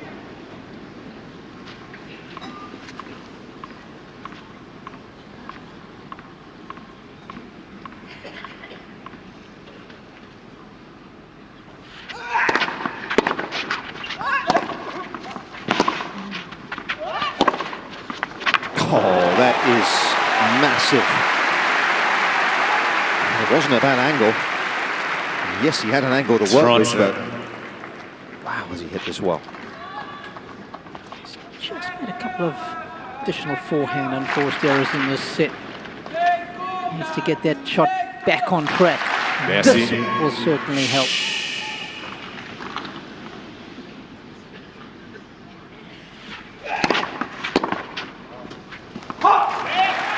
Doesn't block too many back into play, Mensik. A rare one. He ought to use that there.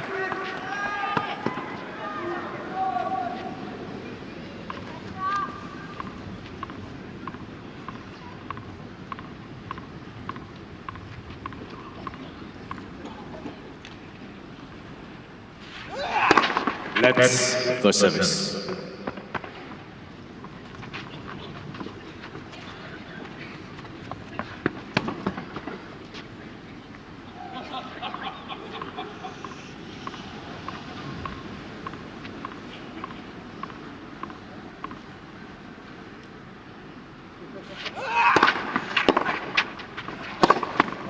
Zverev.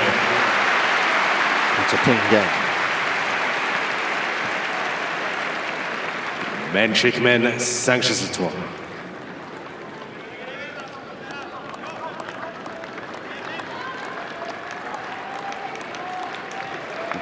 You look at the points lost in this set. He's only lost 6 points on serve and 4 of those in the one game.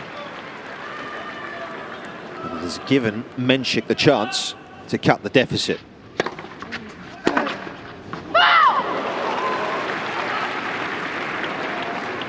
Against him. I knew what was coming there, but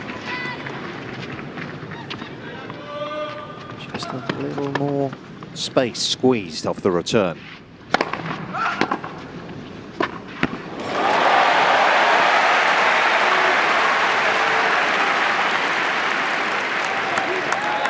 Toronto. It's my son.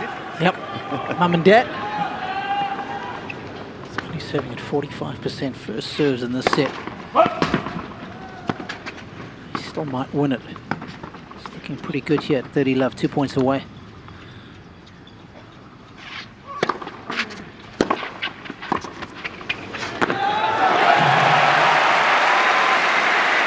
Well, the mere mention of Pat Roth and John Fitzgerald, and this guy's serving and volleying like a beaut. Good to see.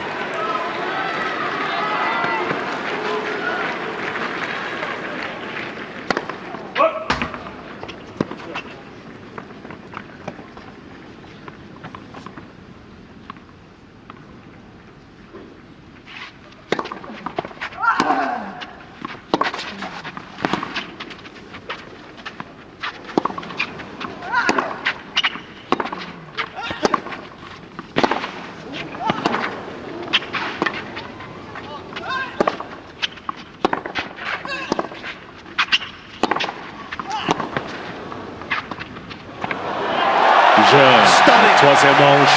What a way to seal 6-3. your opening set in your first ever Grand Slam semi-final. Zverev mène It's game on 2 here manches à 1. on Philippe Chatrier, 6-3 Mensik.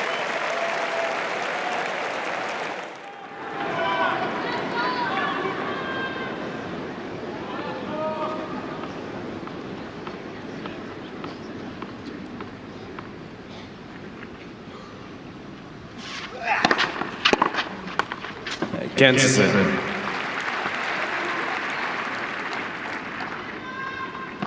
Second set that Zverev has dropped this tournament.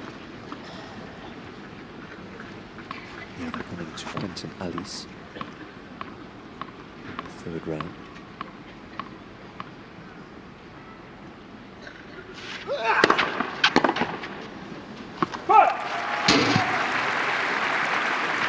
If the conditions have allowed Toronto. a little more. The sun's been out for a while now. That'll help dry out the court.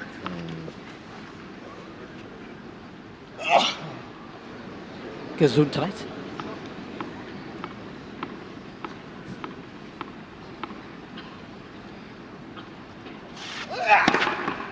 Toronto.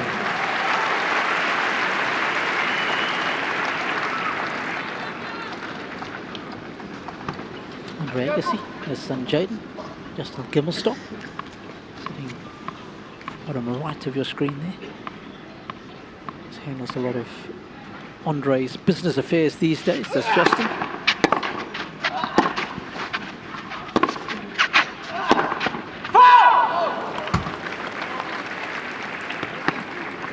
Carotkins.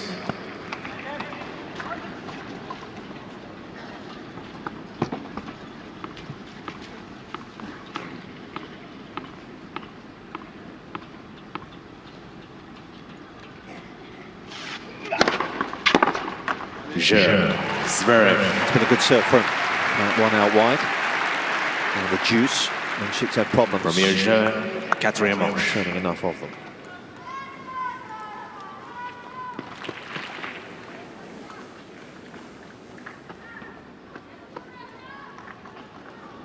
Well, one of the things that has changed from set 2 to 3 is the points won in attack. Big uptick for Mensik. 82%. In other words, when he gets control of the point and he's dominating it, he ends up winning that point 82% of the time. Saw that coming. That was telegraphed, emailed, and WhatsApped. 0 cans. From memory, when he lost that third set against Alice, he broke right at the start of the fourth, didn't he? I think you're right.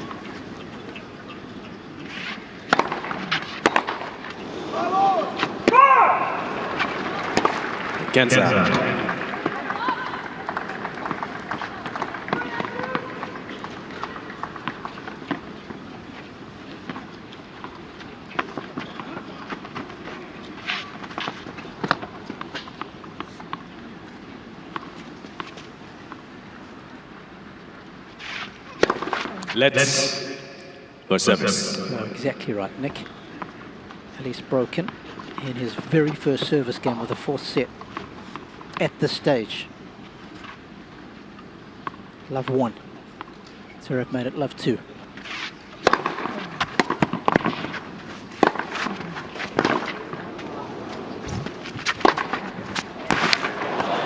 How good was the first overhead there?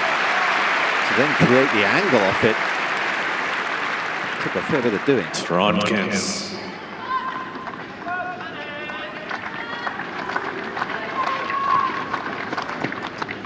Smashed so well against Fonseca. Apart from on his first match point. Of course. That was very similar to the one he just hit me. Yeah.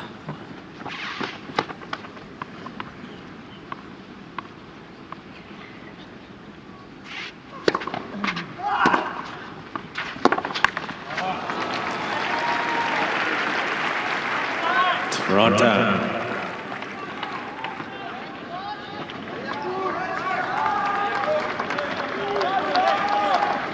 Doing well on the pressure points. Here's Mensik, the 30-all and the juice points. That's on both serving and returning. He's got another one here.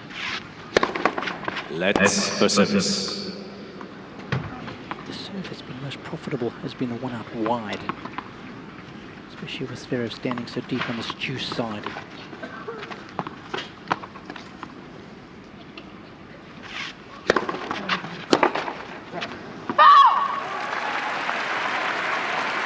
that wasn't one of his best, was it? Caron To let him off.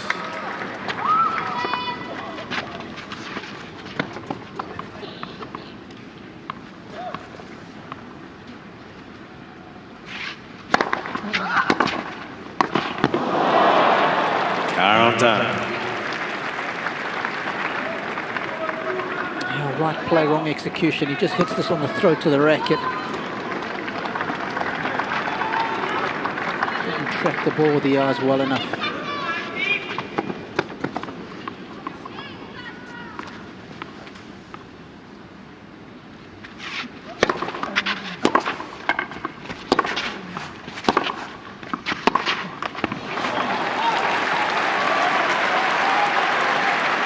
Avantage Zverev.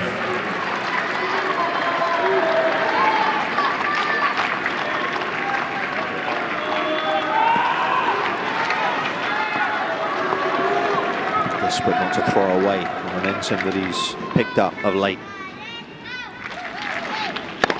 Let's for service.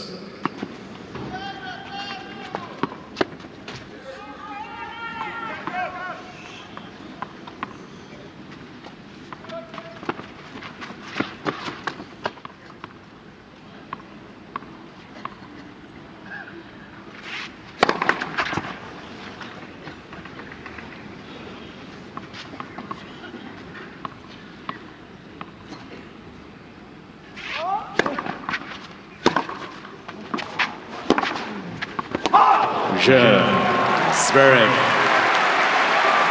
And the German has been able to recover and get what might be a crucial break Zverev Durzel. at the start of this fourth set. I think he's got away with that return of serve, hasn't he? Because that wasn't clean. And it just found a piece of the sideline.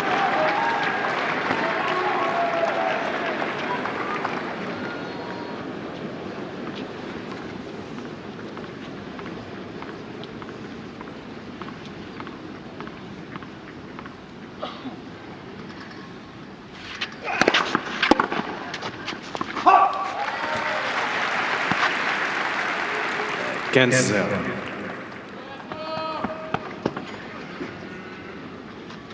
To miss a first serve, Zverev, so far in this fourth set.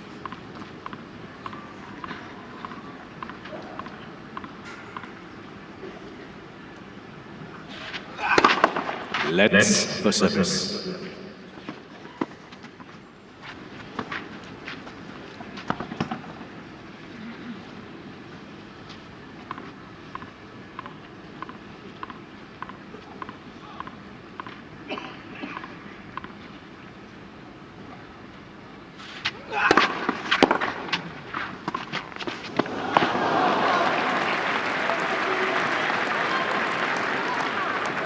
Cancer. Just really on the front foot playing that drop shot.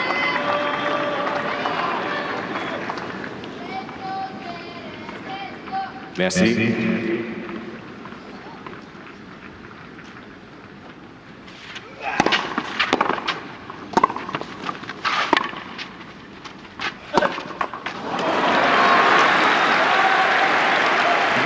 Because again, it's not a ball you'd see him run around all that often, is it? It certainly was the wrong choice, but it's a choice obviously that he's making a bit more often these days. That was a backhand all day long for him. Yep. Usually. And I also thought he wasn't as committed to that forehand as most others we've seen. Didn't give that one a proper rip. He's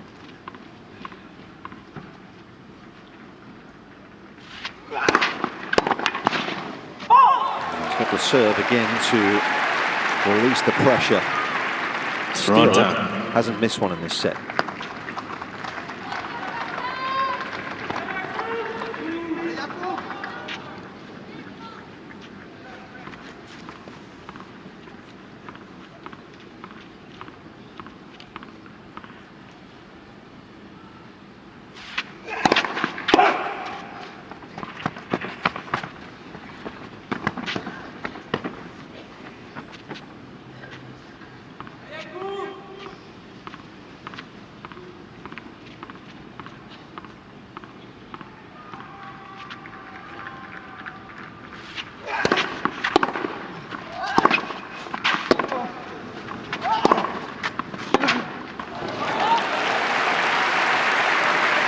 Rewarded there for being brave. 40-30.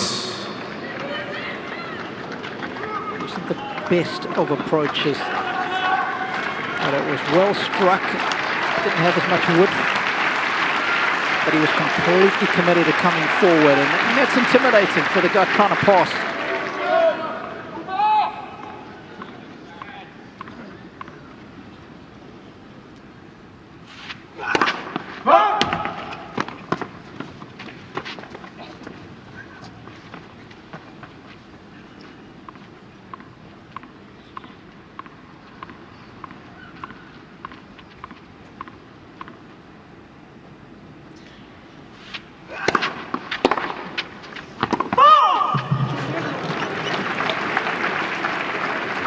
Knows he's just missed it. He's walking to his chair. Doesn't need confirmation, despite the fact he's going to get it.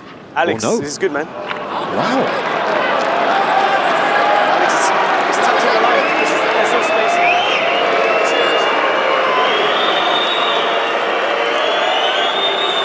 Mensik had gone as well. Yeah. I made the next shot, because he's standing there.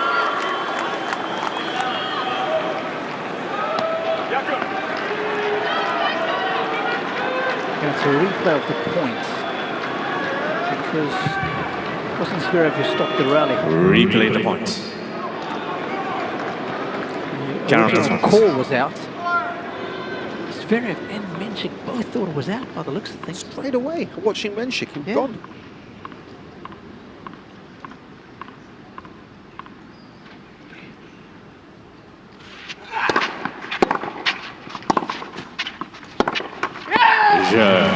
Zverev. It's another good reset mentally. Didn't let it infiltrate his mind.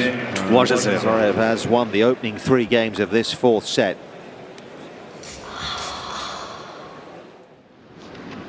Mensik serving love 3.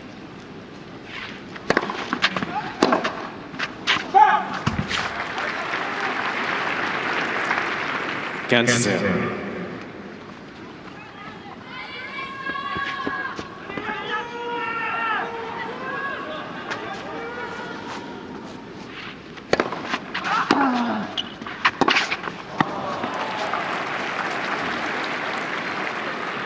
Cancer. The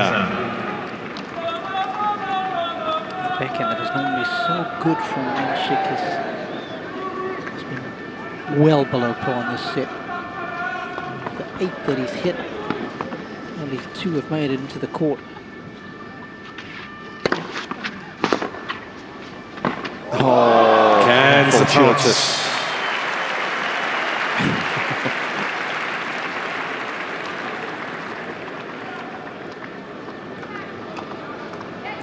come off the top of the frame. And it's got all kinds of hook spin and top spin.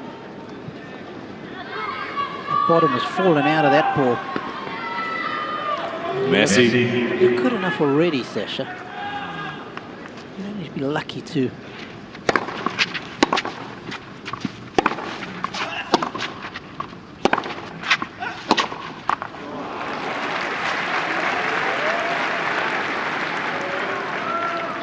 Toronto.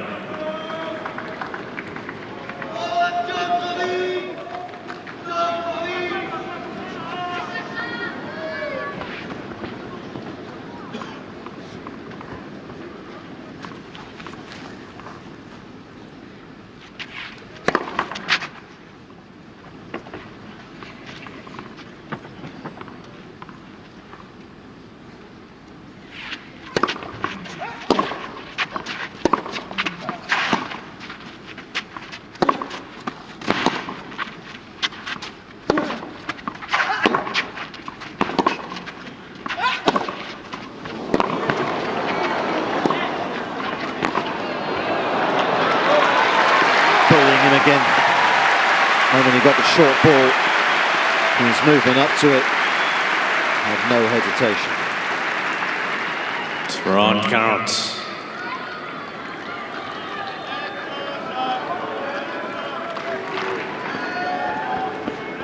This is the match right here, isn't it?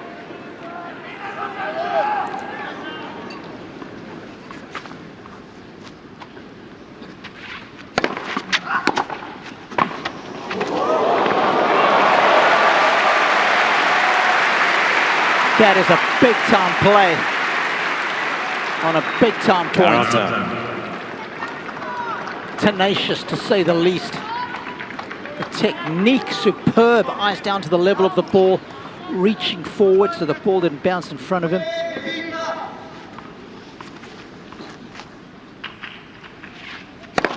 Let's first service. Called it straight away.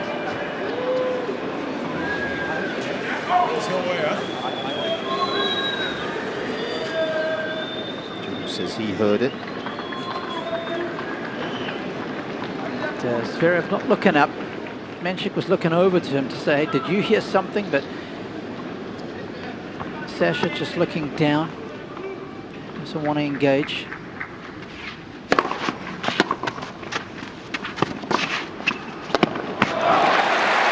Well done, Mensik. Put the brakes on. Avantage, Mensik.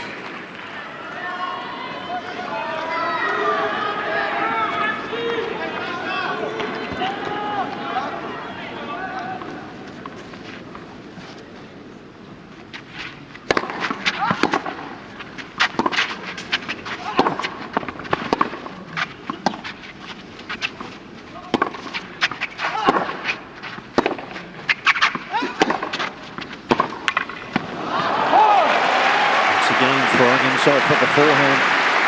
Mensik not happy. Égalité.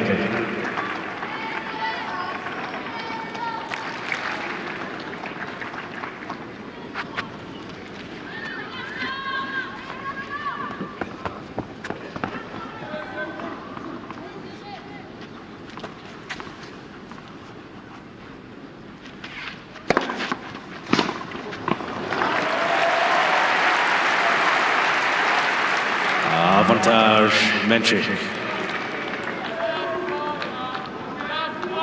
Serves fired nicely in this set. 14-17 made.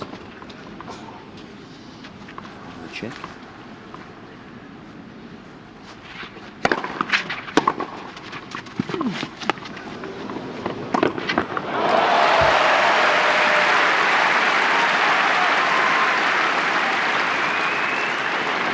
Égalité.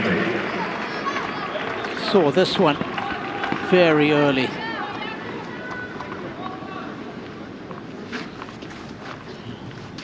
Not well disguised, not well executed.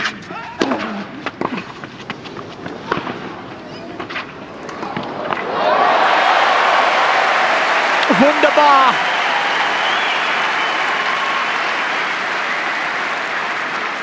Avantage Zverev.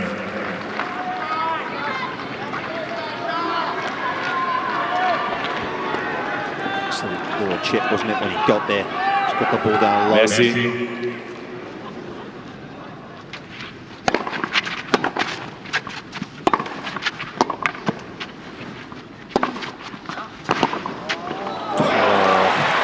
He's hanging on here, isn't he?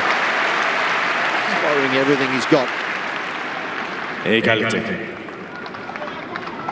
Since he's somewhat drained emotionally from the fortnight he's had. And he's just trying to squeeze every drop that he's got out of himself. And this must-win game, surely, for him.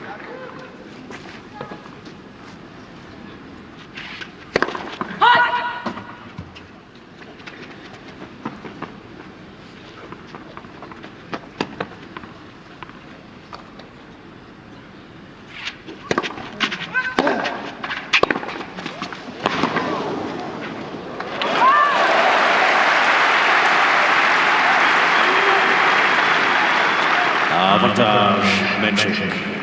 I mean, how good was this backhand?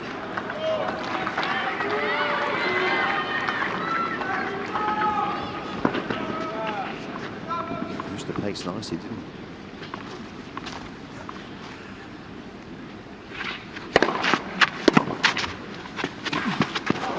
Sure. Mensik. Sublime. He has made that look so simple when it was anything but. Zverev men, 3-5.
What's going on there? He was obviously distracted by the leg core, but still seemed to have ample time. And he didn't have the field necessary.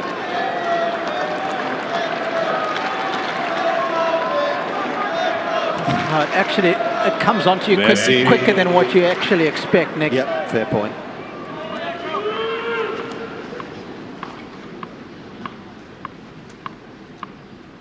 Is that a moment?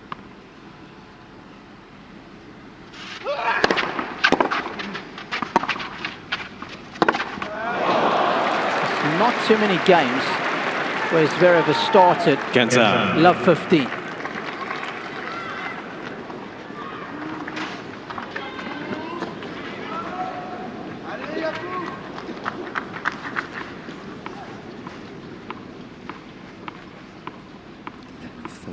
First serves made with Zverev in set 4.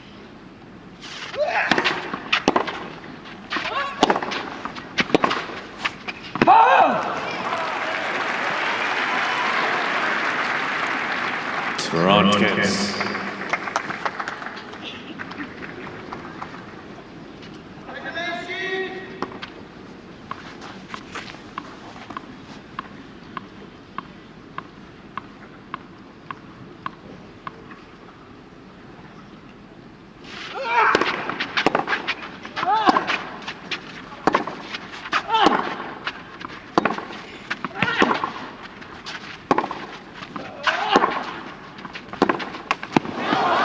It's also interesting, you look at the +1 numbers today.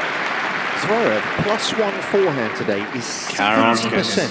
70%. So often you look at these numbers, he's 50-50. Sometimes he's hitting more backhands and forehands as the +1. But today, 70% of his shots as the +1 shot have been the forehand.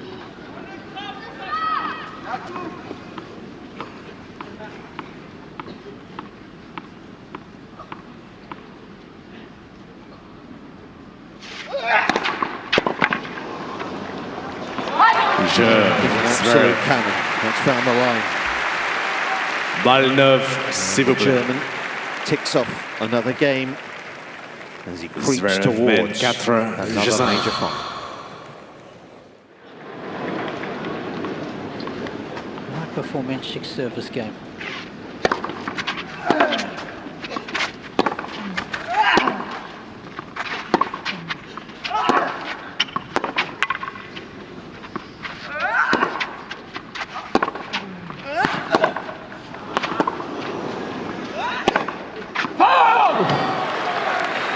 Yeah, well, I think something else he's learned from previous years is scheduling now.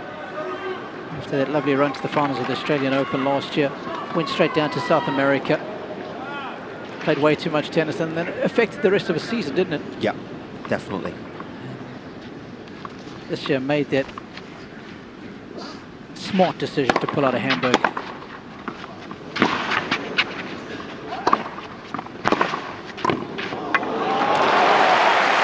Clinical.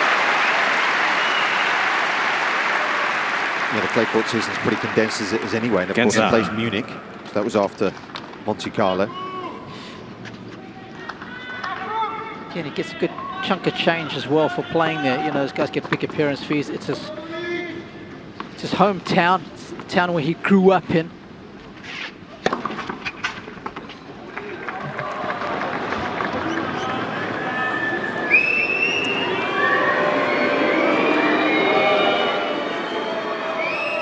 That's touching, Alex. Alex, it's touching. Touching. Yeah?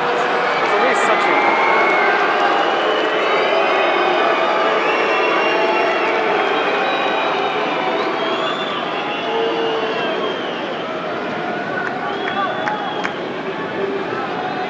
Trondkens. Yeah, Hawkeye agrees with James Kyothawon.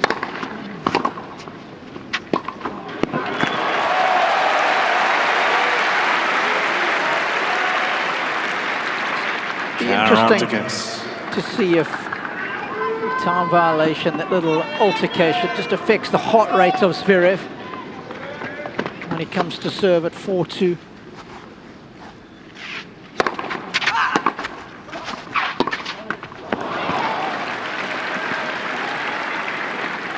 Won't affect him if it's 5-1. That I can tell you.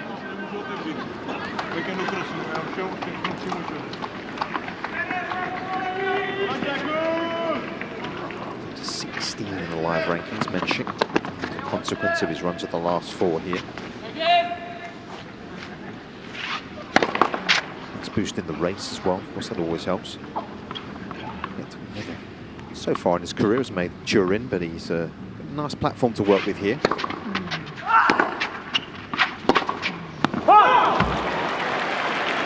a bit of a jaded, doesn't it? A couple of tired shots in this game.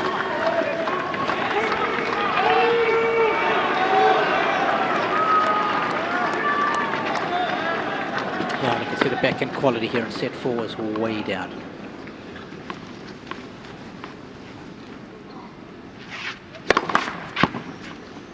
Yeah, Mensik actually up to 7th in the race. I know we're a long way to go, but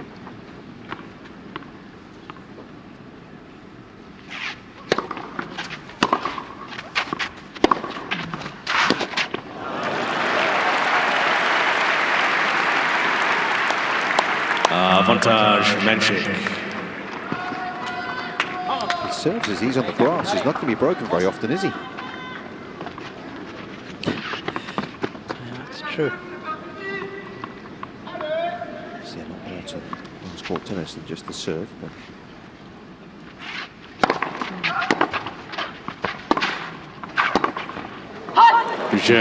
Mensik. Won 2 matches Zverev at Wimbledon last year before falling to Flavia Caboli.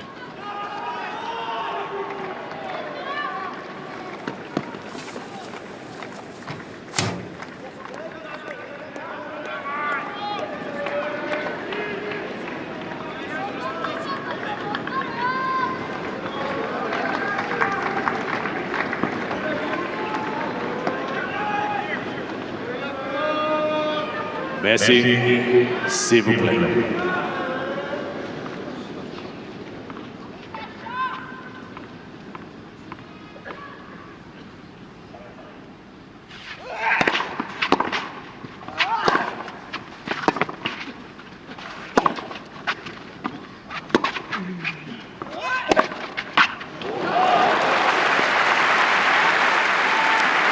So impressed with this Zverev forehand today. Kansas. Yeah, Gilles Moreton just showing us how he faded across this one. Not sure Gilles had that kind of firepower on his forehand. Many back in his day did. No.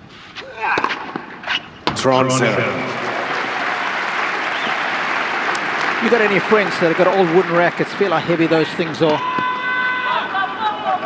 Probably in and around 450 grams these days. The players play with rackets that are about 330 grams. Of course, the head size are so much bigger. 65 square inches back then, about 97, 95 now. Slightly bigger sweet spot these days.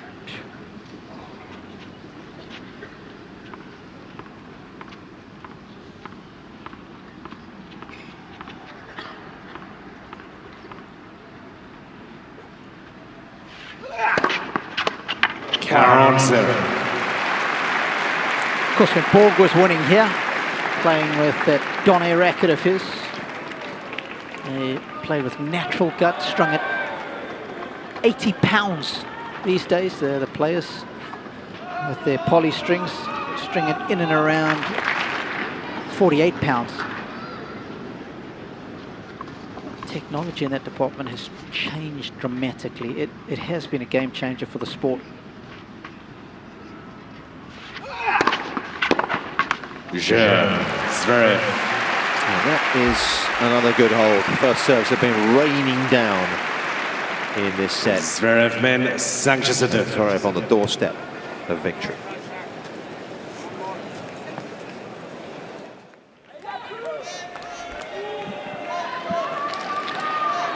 Robbie, how taxing physically do you feel this has been today for Zverev? Yeah, not too bad at all, considering what we've had in the first 9 days of this tournament. And the weather today, it's started out cool. It's actually very nice now. And the rallies don't feel like they've been that long. Can't think of too many rallies going over 10 or 12 shots, Nick. No. Average rally length in this set, just 3.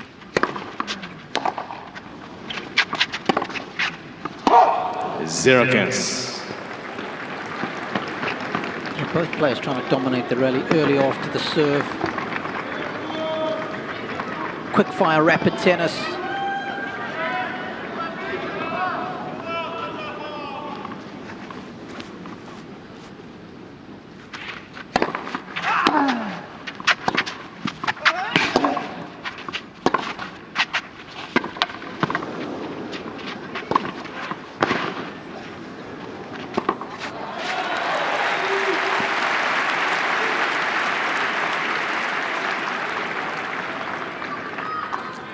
Kansas.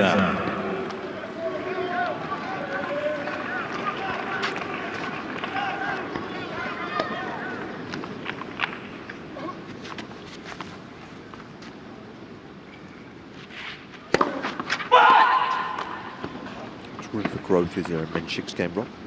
From the evidence you've seen from him this week, I know he's played well, so obviously we need to.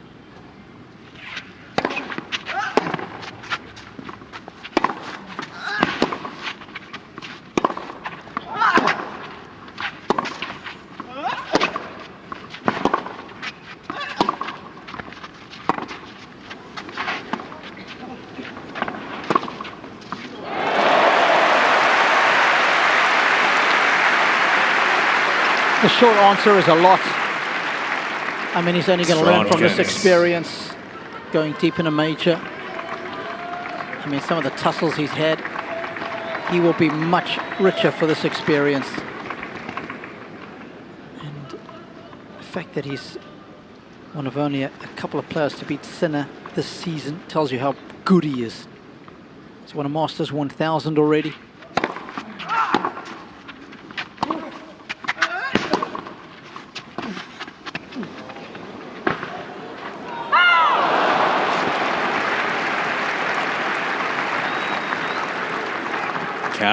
Does a lot of things well, Nick. Movement off the ball there was crucial. I think we said that this week. Squeezing the room on Zverev for that little chip. He's another one of these guys in the new generation that's got a very complete game. I mean, we always harp on about Carlos Alcaraz and how complete he is. Merci. This guy's not Wait, that... please. There's a piece of paper just blowing on Mensik's side of the court there. Mensik is not that far behind. Volleys really well, good feel.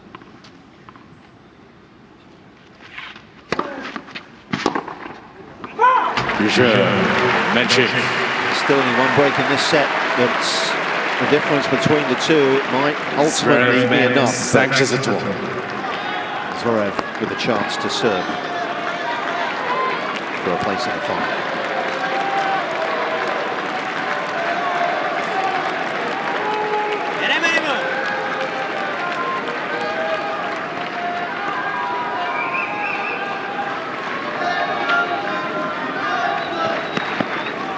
Ready for play.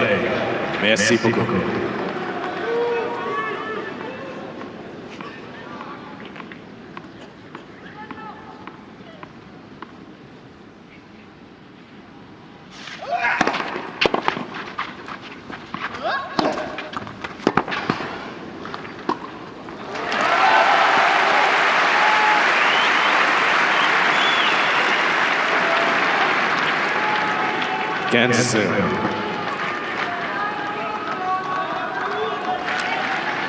Such a powerful opening point.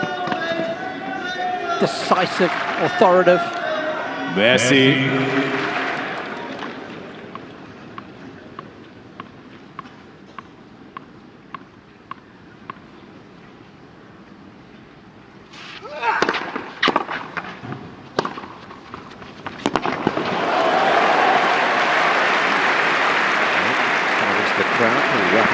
Okay, thankfully.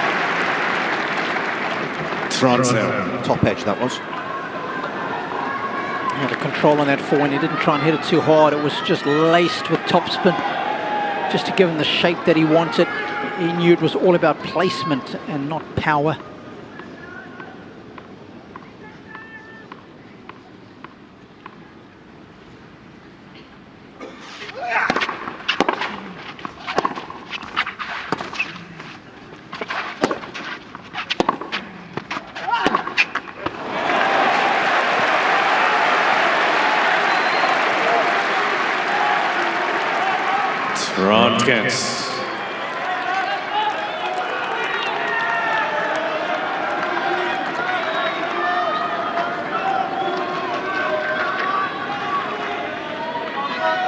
Merci, s'il vous plaît.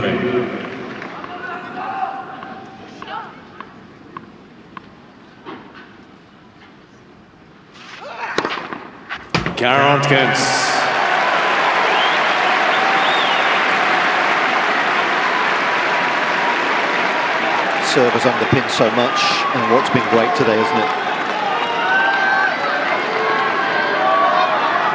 And the German has 2 match points. Merci, le jouet simple.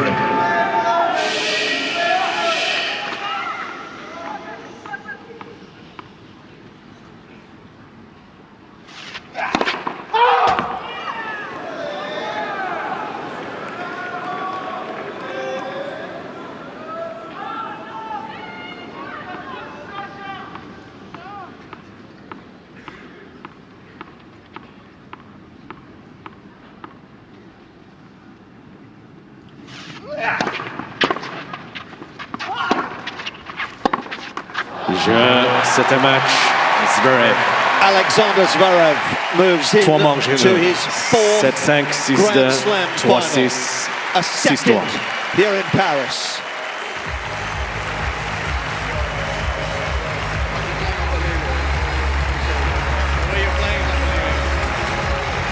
And once again, the German is on the brink of becoming a major champion Alexander for the very first time. He's Sacha one win away. Zverev.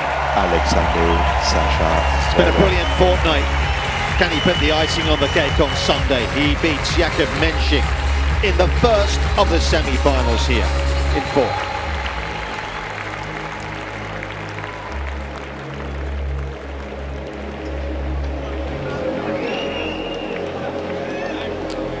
Well, Nick. That was immaculate in its conception, immaculate in its execution. So impressed.